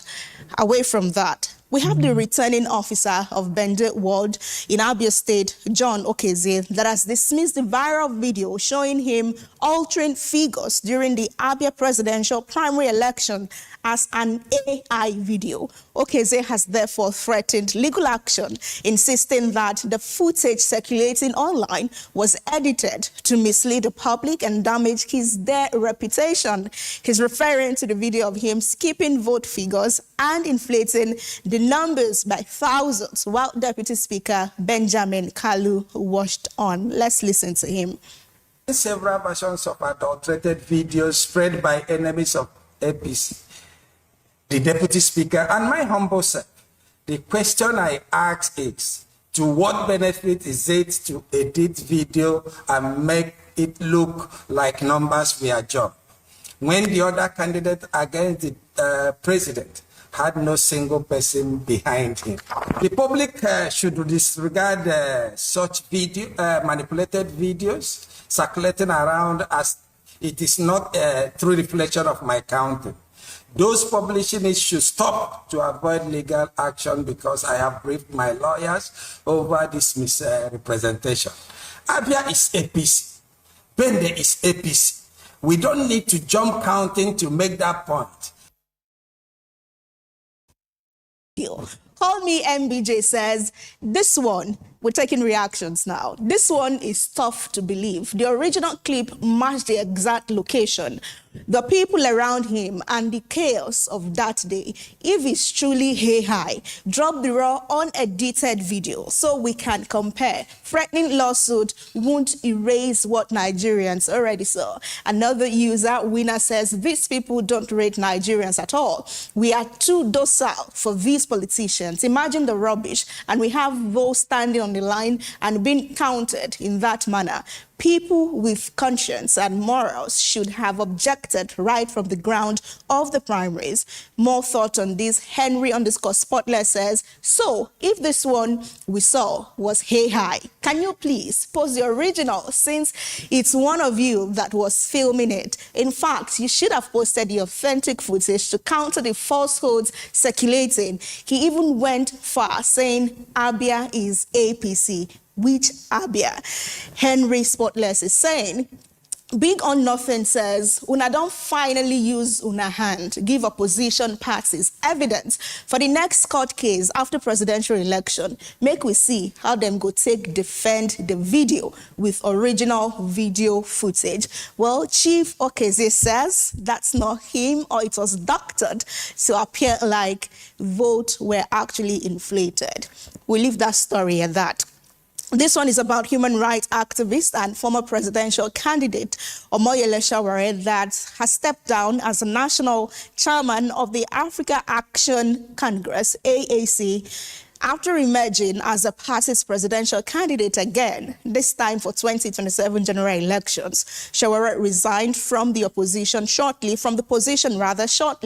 after securing the presidential ticket through a unanimous endorsement. Well, have you seen his opponent? Have you seen the supporters? Have you seen the reactions? Well, let's start in that order.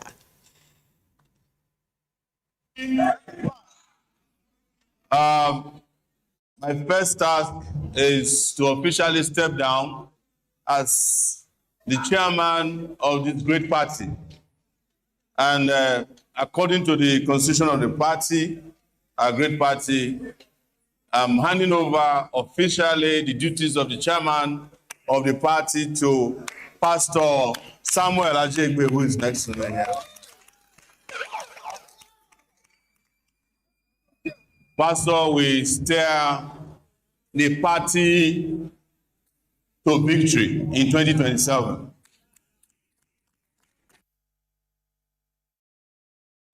All right, there you went, seeing the site and the visual. It was yesterday at the National Center for Women Development in Abuja. Let's now see what you make of that. This user, Taye Martin, he says, I thought Children's Day is tomorrow, which is now today, not today. He says, why AC parties start their own Children's Day today? Attaching that meme. For Chem Bamdele, it says, primaries now primary, even if now primary school students, they're reacting to the participants, and is it delegates who call them now voters? KJ says, SCG president, they host student meeting against Children's Day tomorrow. More reactions to this. Saleku says, he's laughing out, says, Sowore man, everlasting grifter, somehow finds a way to be relevant every election cycle. Just enter Wuse Market. Wuse Market is in Abuja, by the way. Import like 194 new life trekkers. Then come out 200 level students from their GNS class, take run convention. A lot of objects in this clip do not even look 16. He says, for Scoot, He says, sincerely, I think we are the ones not ready for small names in our politics. If this same man had joined APC or PDP like the guy who falsified his age in Zaria, we would have taken him seriously. If we truly want new people in our politics and not recycled household names, then we need to encourage more people like him. More thought from this one. Real Collins would say that those who are still running this country today were almost the same age grade when they started getting involved with politics. Somehow they are brainwashed. The generation after them with a mirage of what politics is supposed to look like, so they can't remain in power forever. And those are your thoughts right there. And most interestingly is his opponent, that guy. He would not even update his CV as former aspirant. Well, away from that, politics still. We have the former Minister of Transport, Rotimi Amechi, that has rejected the ADC presidential primary election result from 24 states that are available at this moment, describing the result as concocted. Amechi took to his X account during the presidential primary election collation last night and declaration result, which was on the way in Abuja, to make the post. And he said that he had initially stated that he would only accept the outcome of the primaries if the process was free, fair, and transparent. And that remains his position. He's afraid that the process does not reflect the values that the ADC claims to uphold in rescuing Nigerians from the impunity and gross mismanagement that the country is currently facing. Well, he claimed that about 80% of party members were not allowed to vote during the exercise, and the leadership of the party should not expect him to accept such result. The election committee declared the result inconclusive, not because of Amechi, but because 5 state returning officers were absent. They would resume today, Wednesday, at 8 p.m. to capture the remaining 11 states. For the 25 states that have been announced, Atiku Abubakar has won 24. So let's listen to their spokesperson and what he had to say about the grievances already brewing. Results of the election in any of the states, because I haven't seen it. So if the 2 aspirants decide to withdraw, they probably have access to information that we don't have access to at this time.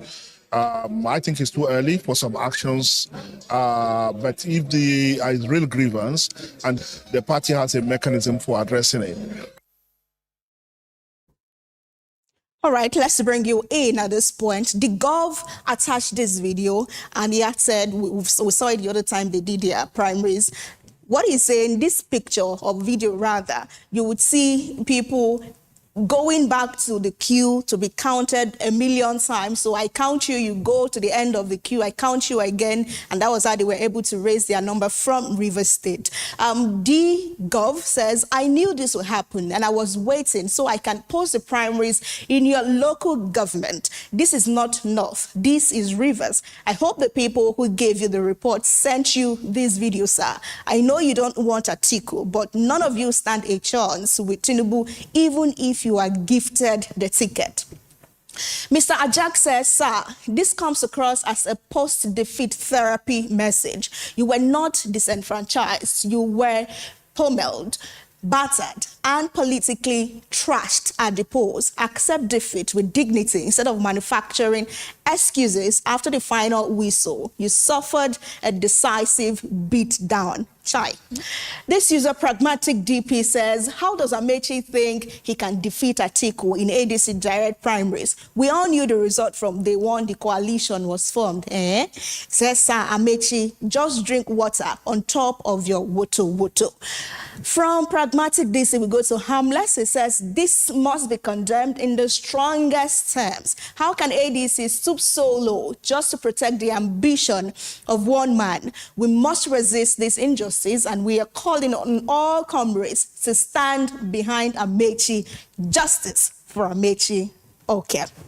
For Dos Santos, he says the 80% Rotimi Ameche said did not vote in the presidential primaries of the ADC is laughable because that will lead to the overvoting in many states. The total number of accredited people who voted in the primaries in each state of the federation is very close to the total number of registered members in the ADC. In Ondo State, there was overvoting and the ADC electoral officers cancelled the result. So I heard, coming from Dos Santos then.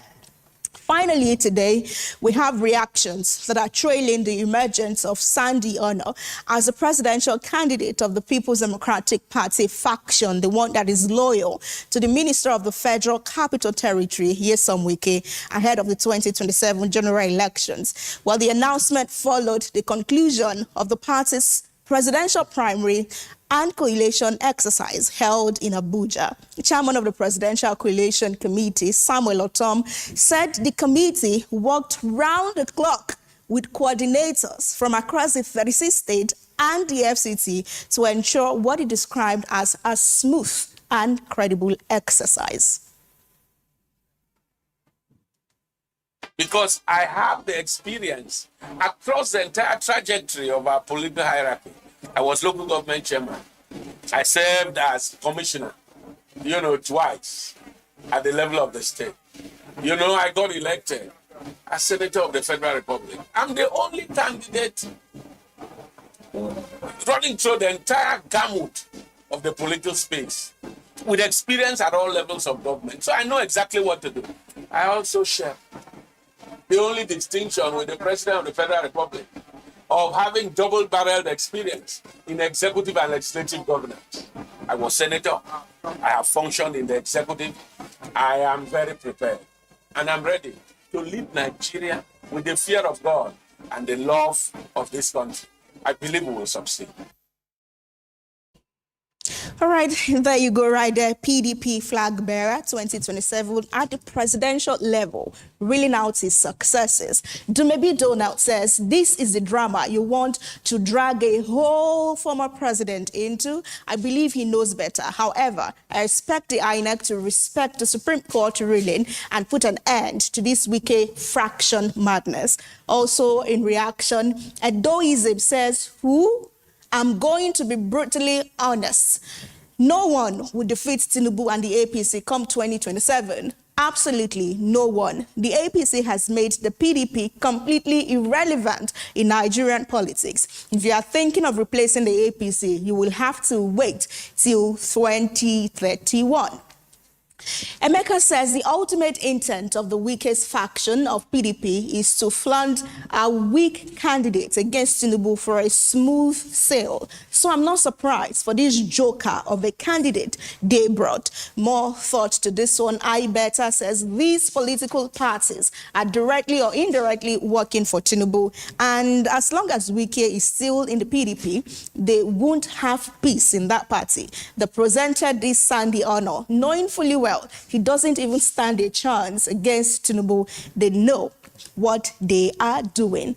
I better, maybe, perhaps, he should have told us what they are doing right there. But everyone, thanks a bunch for being a part of our program this morning. It's been Kakaaki Social, and I'm Rena OBO on social media, and we are AIT_online. You can always talk to us before the day tomorrow comes. I'll see you tomorrow. Please stay with us. It's Children's Day celebration now here on AIT. How you come? With the shortage of brand new aircraft delivery across the world, Emirates decided to go it alone and refurbish over 200 of our existing planes at our own engineering facility. This makes it the largest retrofit program on the planet. For our customers, it means even greater consistency of a world-class product.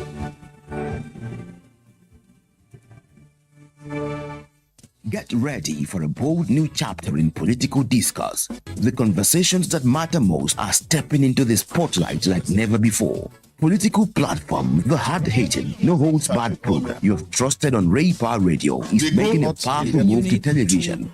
Tune in to Africa Independent Television, AIT, as political platform debuts on your screen, bringing deeper analysis, sharper debates, and the voices shaping our nation's future right into your screens. From policy and politics breakdowns to real-time discussions with key stakeholders, this is more than a program. It is where opinions are tested, truths are uncovered, and the people's voice is heard. Join seasoned hosts and expert guests as they tackle the issues that define our democracy. No filters, no distractions, just real talk. Political platform now on AIT, 9 to 10 a.m. every weekday. Stay informed, stay engaged, be part of the conversation.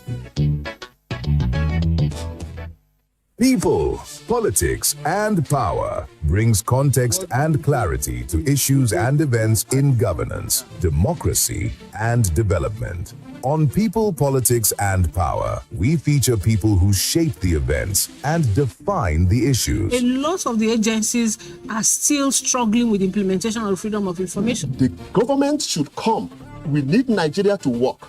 We examine the interplay and interaction of politics with power and their impact on policies and the people. It's about getting the system to deliver the kind of electoral outcome that people will be happy with. People, Politics, and Power with Imoni Amarere. We want performing agencies to be held to account, or will the numbers fade after the headlines? At 1 p.m. every Monday and Friday on AIT. In the hallowed chambers where laws are forged and a nation's destiny is decided. This is your parliamentary program, Inside the Parliament on AIT. Voices rise, opinions clash, debates ignite. We cannot be apologetic in the discharge of our constitutional duties as lawmakers of the Federal Republic of Nigeria. The bodies have proven that the election peacefully and in accordance with law must shift to INEC. From the Senate to the House of Representatives, this is where policies are tested, laws are crafted, and authority is held to account. We spoke to some lawmakers on their opinions of the document presented by the president. Every motion, every argument carries the hopes of millions. We need more hospitals, more health clinics in communities so that they can effectively take care of the primary health need of people. The questions are tough. The exchanges are intense. Mr. President, you can have your way, but I will have my say. You can use the gavel, and I will use my voice. And those who want the proviso are 55 in number. And so the proviso says. But who truly stands for the people? Who is driving the change that defines our tomorrow?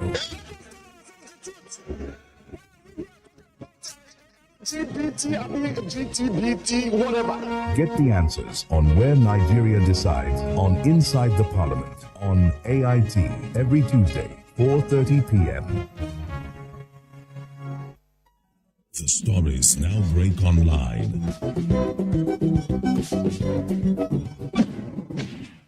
Don't miss anything from our real-time updates and exclusive content. Follow and participate in discussions on live TV studio programs to shape the narratives. Subscribe, engage, and share from AIT.live at AIT_online on X, AIT Online on Facebook, Official AIT Live on Instagram, TikTok, and Threads on YouTube.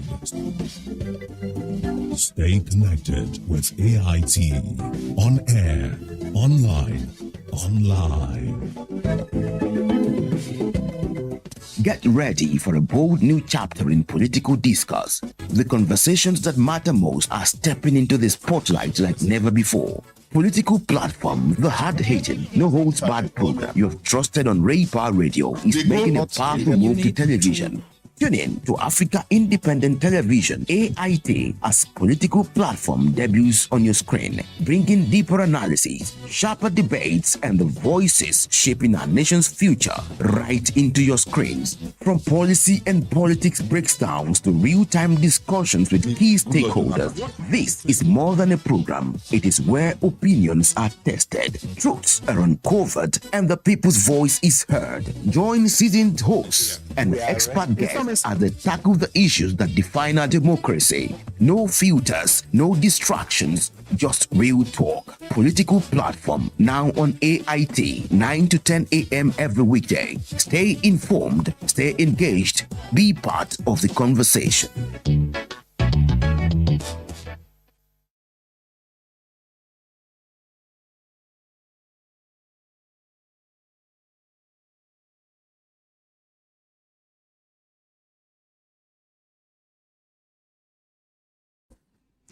Thank you so much for staying with us. You're still watching Kakaaki, the African Voice. This Wednesday, it's May 27.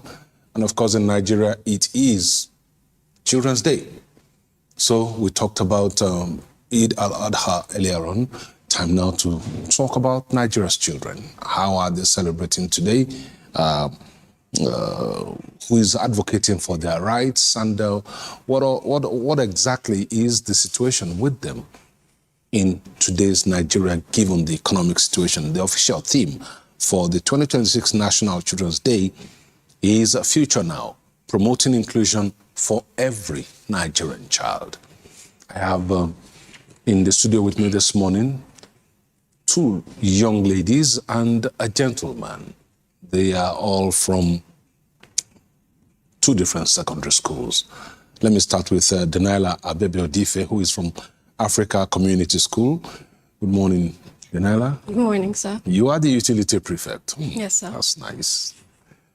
Great, welcome. Great Ogwilaya is from Africa International College. Good to have you, Great. Thank you, sir. And of course, Nicole Otogo from Africa Community School. Good morning, sir. Your uniforms look similar, but the names of the schools are different. Why is that so? Let me start from you. Well, we have 2 different branches, the boarding school and the day school. The day school. Yes, Okay, Africa Community School was the day school and he's from the boarding. Okay, that explains it. All right, let's get started now. Great. How does it feel to be a child in today's Nigeria? Well, being a child in today's Nigeria, it gives me a sense of freedom. I know now I don't have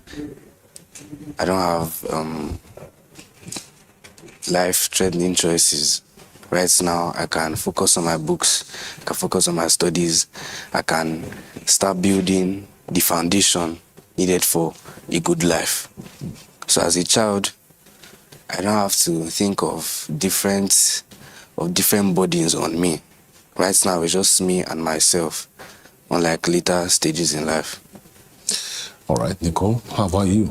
I feel really privileged to be a child in the current Nigeria because I believe that the country has developed a lot over time and more children's rights are being expressed nowadays. And I believe that technology has also made things easier. Like now, I'm no longer, like the time is no longer in the slave trade times. We're in a place where the country has independence and then we practice democracy. So I feel really privileged to be a child in current Nigeria. Deniala, do you also feel privileged to be a child? I'm wondering if you feel differently from your colleagues, because there's a special report we looked at this morning that talked about the fact that 9 million children are out of school. Most of them on the streets, hawking, most of them involved in labor of some sort and other kinds of things. So how do you put both side by side?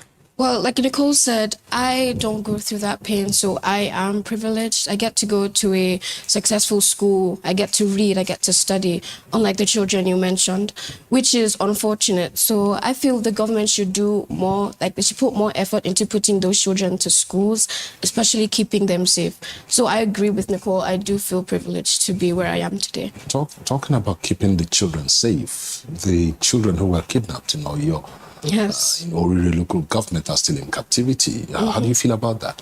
I feel really upset, especially since today is Children's Day. We're supposed to be celebrating our children, and some of them aren't even here with us today. That's really unfortunate, and I can just pray to God and to help our government to bring those children back, bring justice to the families, and it's really sad. Okay, let me come back to you, Great. You've talked about focusing on your studies and putting the basic building blocks of a future together. So I'm sure you have dreams, you have aspirations, and things you want to do in future. Do you see them being fulfilled? Your dreams coming true in Nigeria? Yes, of course. You don't want to go outside Nigeria? No. Okay, that's good to know. Go ahead. All right, so my ambition is to be a petroleum engineer. So I want to be part of the first, or rather, let me not say the first, but I want to be part of the first people in Nigeria to establish their very own oil refinery. Like now, for now, Dangote, he's trying to establish his own, right? Dangote has established it. Exactly, he has established his own. BOA that is still being worked on. All right, but when I finish my university, when I go into practice, I will take time and establish my own oil refinery. Oil refinery. Yeah. Lofty dreams indeed, and I do hope we see that come true. All right, sir. Nicole, Yeah. dreams, aspirations, what are those? Do you see them coming to pass in Nigeria? Yes, sir, I do. I want to become a medical doctor in future, and I want to improve the health sector. I know that plans are already being put in place. There are efforts being put in place, but then I believe that more policies to create better health care for children should be put in place. I have made research, and I'm aware that there are countries that have free healthcare facilities for children. So I would like to become a medical doctor and also see how I can synergize efforts with the government to also create a good healthcare sector. Denala, I'm coming back to you now. Today is May 27, Children's Day. What are the things that you see around you in Nigeria that makes you happy? Okay, well, things that make me happy. I feel as a country, as Nigerians, we have a really strong bond. We come together in sports, music. It makes me happy to see us come together. And like in school, personally, I haven't been involved in like bullying. I haven't experienced bullying. I just feel happy to be with people I love and people I can feel comfortable with when I go outside. Okay, great. What about you? What makes me happy, right, is most children nowadays, we feel safe. Feeling safe just doesn't mean, oh, nobody's coming to attack me. You feel safe? Yeah, I feel safe. Most children in Nigeria, you said? In like our secondary school, because we come from very good secondary schools. Like you said, I'm from African International College. It's a very good school, it's a safe school, it's a safe place. It's a safe place for people like me and others that go there. So I feel safe knowing that there are people that are there to listen to me. There are people that are there to know when I'm feeling stressed. There are people that are there to take care of me. It's a boarding school. My parents are not there. They are not related to me, but there are staffs put in place just to make sure that I'm comfortable. So that's what makes me happy, really. How about you, Nicole? I like the fact that we have a very, very strong base in the entertainment sector, like Daniela said. We have artists that are breaking records each day, and I'm really proud to be associated with that. That's what I think. All right.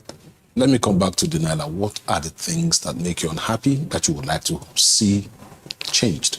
Okay, well, relating this to what I want to be in the future, my aunt is a lawyer, and I've always looked up to her since I was young. But when I grow up, I want to be an investigator or such detective. Investigator? Yeah, so I would like the things that make me unhappy, injustice, like you mentioned, the kidnappings happening in Nigeria. It makes me upset because this is the world that we are like living in, unfortunately. And when I grow up, I want to like fix that. So I'm working hard on that. Great. What would you like to do differently? You talked about wanting to become a petroleum engineer. And when I look at the Nigerian oil industry, I see quite a lot of things that need to be changed. So what do you think you would like to change in what you're seeing? It may not be in the petroleum industry, but generally, what do you think should be changed in Nigeria now? So for starters, yeah, when I The reason why I actually want to build petroleum refineries is to stop us from buying or importing fuel from other countries. We have the resources, we have the crude oil. All we need are refineries, good refineries that are willing to do work. And we also need... We have refineries, don't we? Okay, we need more. The government has 4. 2 in Port Harcourt, 1 in Warri, 1 in Kaduna. Personally, 4 is just not enough. There are a lot of filling stations coming from different areas. There are plenty of filling stations. I personally feel like the transportation to transport oil or fuel from Benin to Nigeria or to Abuja is a lot. It's really a lot. So if I establish, let's say, 6 refineries, right? If I establish 6 refineries, and I know that they are in different sectors of Nigeria. Let's say one is in the north, one is in the west, one is in the east, one is in the south. Yeah. So the transportation from all those different states to each other is not going to be much. It's not going to be plenty. It's not going to be high. It won't be, yes, it won't be hard on the country to afford all those transportation. Yeah. Okay, Nicole, what would you like to change in today's Nigeria? Okay. I believe when you ask that question, a lot of things do come to my mind, but then there's really nothing much to change. That's what I think. I believe that there's just a lot to improve on. Like I mentioned earlier, the healthcare sector of the country. I mean, even if there are a lot of treatments that are expensive, yes, but then I believe that there are little treatments that we can invest in, that the government can invest in to create cures and vaccines for it. So I'm just going to work together with the government to make the healthcare sector a lot more comfortable for the lower masses, not just, considering richer people. Like I would ensure that even the less privileged would have access to good healthcare facilities. And also referencing to the insecurity going on, I believe that insecurity is a global problem, but then a lot more efforts need to be put in place because it is inevitable.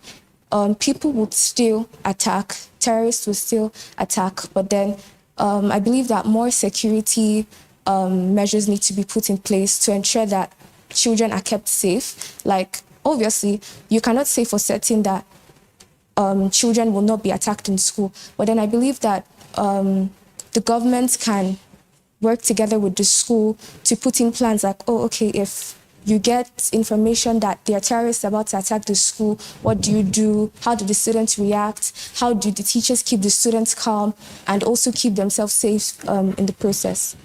Yes, that is what. Okay, let's pick it up from there, Deniala, talking about insecurity, which is a major problem, especially seeing that schools have been seen as soft targets for so many years. In 2014, almost 300 girls were taken from a secondary school, government secondary school in Chibok, and the same thing happened. I think it was in Buniyadi that 50 boys were slaughtered in one night, and others taken away, a federal government college too. So when you talk about insecurity, do you have any fears for your safety? Do you think something more needs to be done to guarantee the safety of children who just want to go to school and create a better future for themselves? Of course, there's always room for improvement in that aspect. Children should go to school without feeling any fear at all. Incidents like this are really worrying, especially as a child. There's going to be moments in time where I'm thinking, am I really safe? But I come from a really safe home. My school, I personally think it's actually really protected. We have a strong emotional connection with our teachers. We talk about these things a lot. So, especially regarding the kidnappings that happened, it's unfortunate. And I think there's specific things the government should put in place. Like what? Things like more funding for child protection agencies. We even need more of those agencies. They can be independent as well. And creating awareness programs so children themselves, they're aware on how to keep themselves safe. We need stronger security panels in school. We just need support from the government. That's what I think. So everything goes right back to government. Everything goes right back to Great. government. Do you agree with that? Do you think it's solely the responsibility of government to keep children and Nigerians generally safe? So I feel that, in schools, before someone comes in, you should know. There's always security at the beginning. You can't see security at the, let's say, academic block and leave the admin block, the first place you go to, unkept. So there should be security cameras starting from that security post. So if I see who is coming in and I see them as a security breach, I should alarm everybody in the school. And I believe that we shouldn't have only one entry and one exit. So there should be another secret exit in your school that will help people to leave when there is an attack. Like now for AIC, right, we have about 2 other exits in case, just in case. I'm not saying it happens, just in case. Or even if you don't have exits, the owners of schools, they should at least make a secret bunker, you know what I'm saying? A safe room. A secret bunker, a safe room. So you've been watching too many movies. No, it's actually possible. If you make a safe room, right, and people are coming in, before they reach where you are, you and the good amount of people should be able to enter and hide yourselves. They won't know where the safe room is because it's what? A safe room. You understand? What if you have a spy in your school? Maybe. See, let's not talk about these things in depth because it's actually going to scare you and probably other children who are watching right now. But I agree with you. Something more needs to be done. But I'm just thinking in terms of schools that don't have fences, do not have walls. Some of them have no windows, yet there are children who go to school in those environments. What do you think? So those environments, I feel like the owners or governments should also come. Yeah, they should come. They should improve their facilities. They should make windows. Because why are you going to school without windows or fences or even gates? It doesn't make sense. But why is there a school without fences or gates? It doesn't make sense. So these are the little things that the government of that serenity or the city should take note of. You understand? So they shouldn't just look aside or brush aside those little points. They go a long way if you think about it. They go a long way. If you see a school with good fencing, good security, even security cameras up from the first part of the school all to the end, you are encouraged that, okay, they have good security. I can trust these people. I can enroll my child there. Thank you.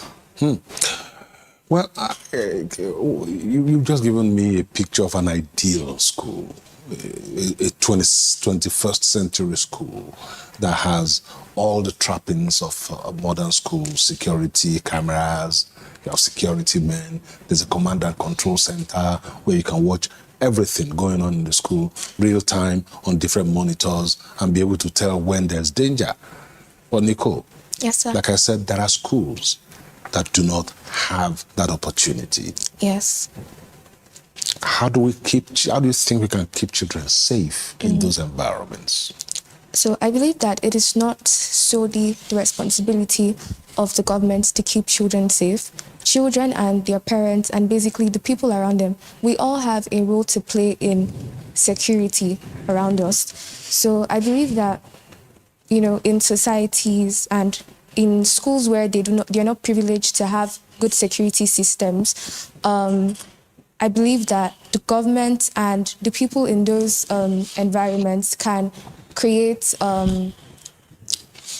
groups where, watch groups where you report suspicious activities in the environment, and also everybody has a role. Like I said earlier, everybody has a role to play in their security. So if you notice anything suspicious going on in the area, then you could report to the police force, and people should also be encouraged. There should be mass awareness programs that you can easily report to the police. The police is your friend, yes. You do not have to be scared, and you do not have to withdraw information just because you're privileged enough to be in a secure place. You can make awareness on it.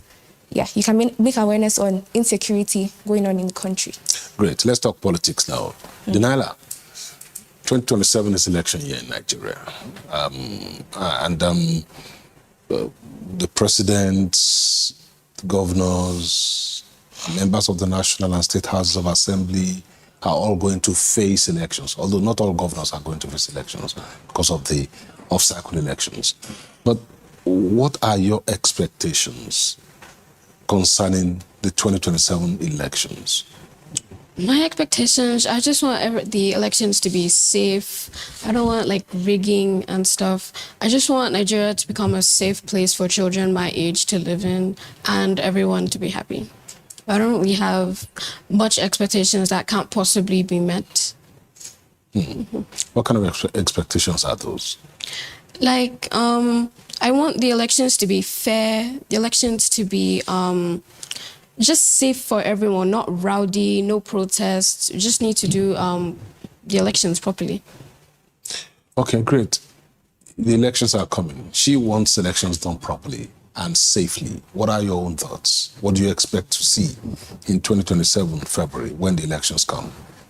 All right. So next year's elections, we're going to see a lot of competition. As we all know, Tinubu is going again. The courts just cleared Goodluck Jonathan to run for the 2027 election. And we also have a new... He hasn't said he's running yet. He can, if he wants to. We also have a new political party, ADC, yeah? And the masses are really flooding that party because they believe that there will be change, yeah, if that party comes to power. We also have Labour Party and different other political parties. So this 2027 election is going to be different. Why? Because there is a variety. There is a lot of choices to be made. So the last time we had APC, PDP, LP, and I can't remember the last one. I think his name was Kano or something. It's from the Hausa part of Nigeria. That's NNPP. Right, Rabi Kwakwanso. Yeah. Who is now in the NDC. Exactly. So the masses are really flooding the ADC. So even if the results of the election don't go as planned, everyone will be wondering how. Because the masses are in ADC, but EPC is in power. You understand? So okay. This election really has a lot of things that are yet to be unfolded, yeah? Because you never know what happen. You never know what's going to happen. You never know what can happen. Something may just happen. Who knew that ADC will come and who knew that this many people will go there? Nobody. But that's what's happening now. So I don't really have expectations. I don't have what I'm hoping for. But what I know is that something will happen and it's going to shake this country. Oh, really? Yeah. I hope it shakes Nigeria for good. Nicole. Yes, sir. What do you expect from the 2027 elections? He's talked about the ADC, but I do know, even from the news overnight, that the ADC is also having its own share of problems, internal problems, just like the other political parties. Okay, so like Daniela said, I want the election to go safely. I really want the electoral commissions to ensure that the electoral processes go according to how democracy is supposed to go. And I also want the youth to make sure that they're up to age before getting their voters' cards. And I also want to encourage people to get their voters' cards and votes, because every voice matters, every vote matters. And I generally just want it to go smoothly without any form of rigging or electoral malpractices. So you want free, fair, credible elections? Yes, I do. Okay, you said earlier on that you want to be a medical doctor. Yes, sir. And that you would like to see a better healthcare system for Nigeria. Does that imply that you could be a politician at some point in the future? Well, it is not part of my primary plans currently, but then if it comes, I would really be very happy if I got the opportunity to lead the country and also make decisions on behalf of people. But I don't really have plans heading in that direction currently. You remind me of a novel I read some years ago where they had Madam President. All right. Daniela, as we go now, today is Children's Day. What are your plans? How do you intend to celebrate the day? Well, I intend to spend time with my family, celebrating children, my cousins, my friends as well. So today's is going to be a really good day for me. Okay, you are going back to the hostels, right? No, I'm actually on break. You're on break? Yeah. Okay, so how you spending the day? These children's is just a way for me to rest, after the boarding school experience, after not being away, after being away from home, right? Just come home, rest, get yourself. And eat mommy's, your favorite meal from mommy's pot. Favorite meals, yeah. You can't forget that. Yeah. What about you, Nico? Honestly, I'm actually going to spend the day studying because I'm currently writing WAEC. Oh, so okay. I have a lot of subjects packed for next week. You have your work cut out for you. Yes. All right. I wish you the very best in your exams, and Thank you so hope much. to see you out of medical school very soon. Amen. And in practice. Amen. All Thank right. you. Thank you so much for coming on the program this morning. Let me thank the three of you, Daniela Abebe-Odife, Great Ogwilaya, and of course, Nicole Otobo. Thank you so much. Thank you. All right, we're going to the next segment. It's time for entertainment and lifestyle. Okay. I'm told entertainment and lifestyle is not coming today. We have to go now on the program, and it's time to say goodbye. Enjoy your day. Whatever you do, stay safe, and please don't forget, wash your hands as many times as possible so you can stay safe away from COVID, away from all the diseases flying around now. My name is Kunle Adewale. Have a great day, and happy Eid al-Kabir to all our Muslim viewers.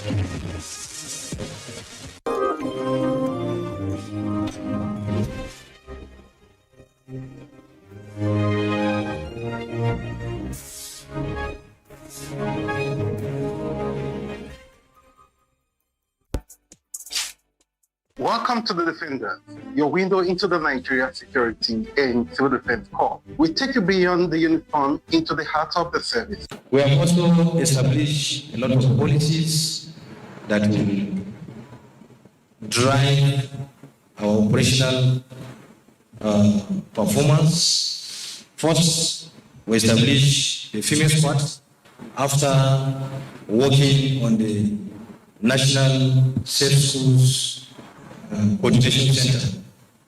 The Commandant General's Special Intelligence Squad is on the front line, fighting to stop illegal bunkering and the theft of our nation's oil resources, protecting our economy and sovereignty. And the female squad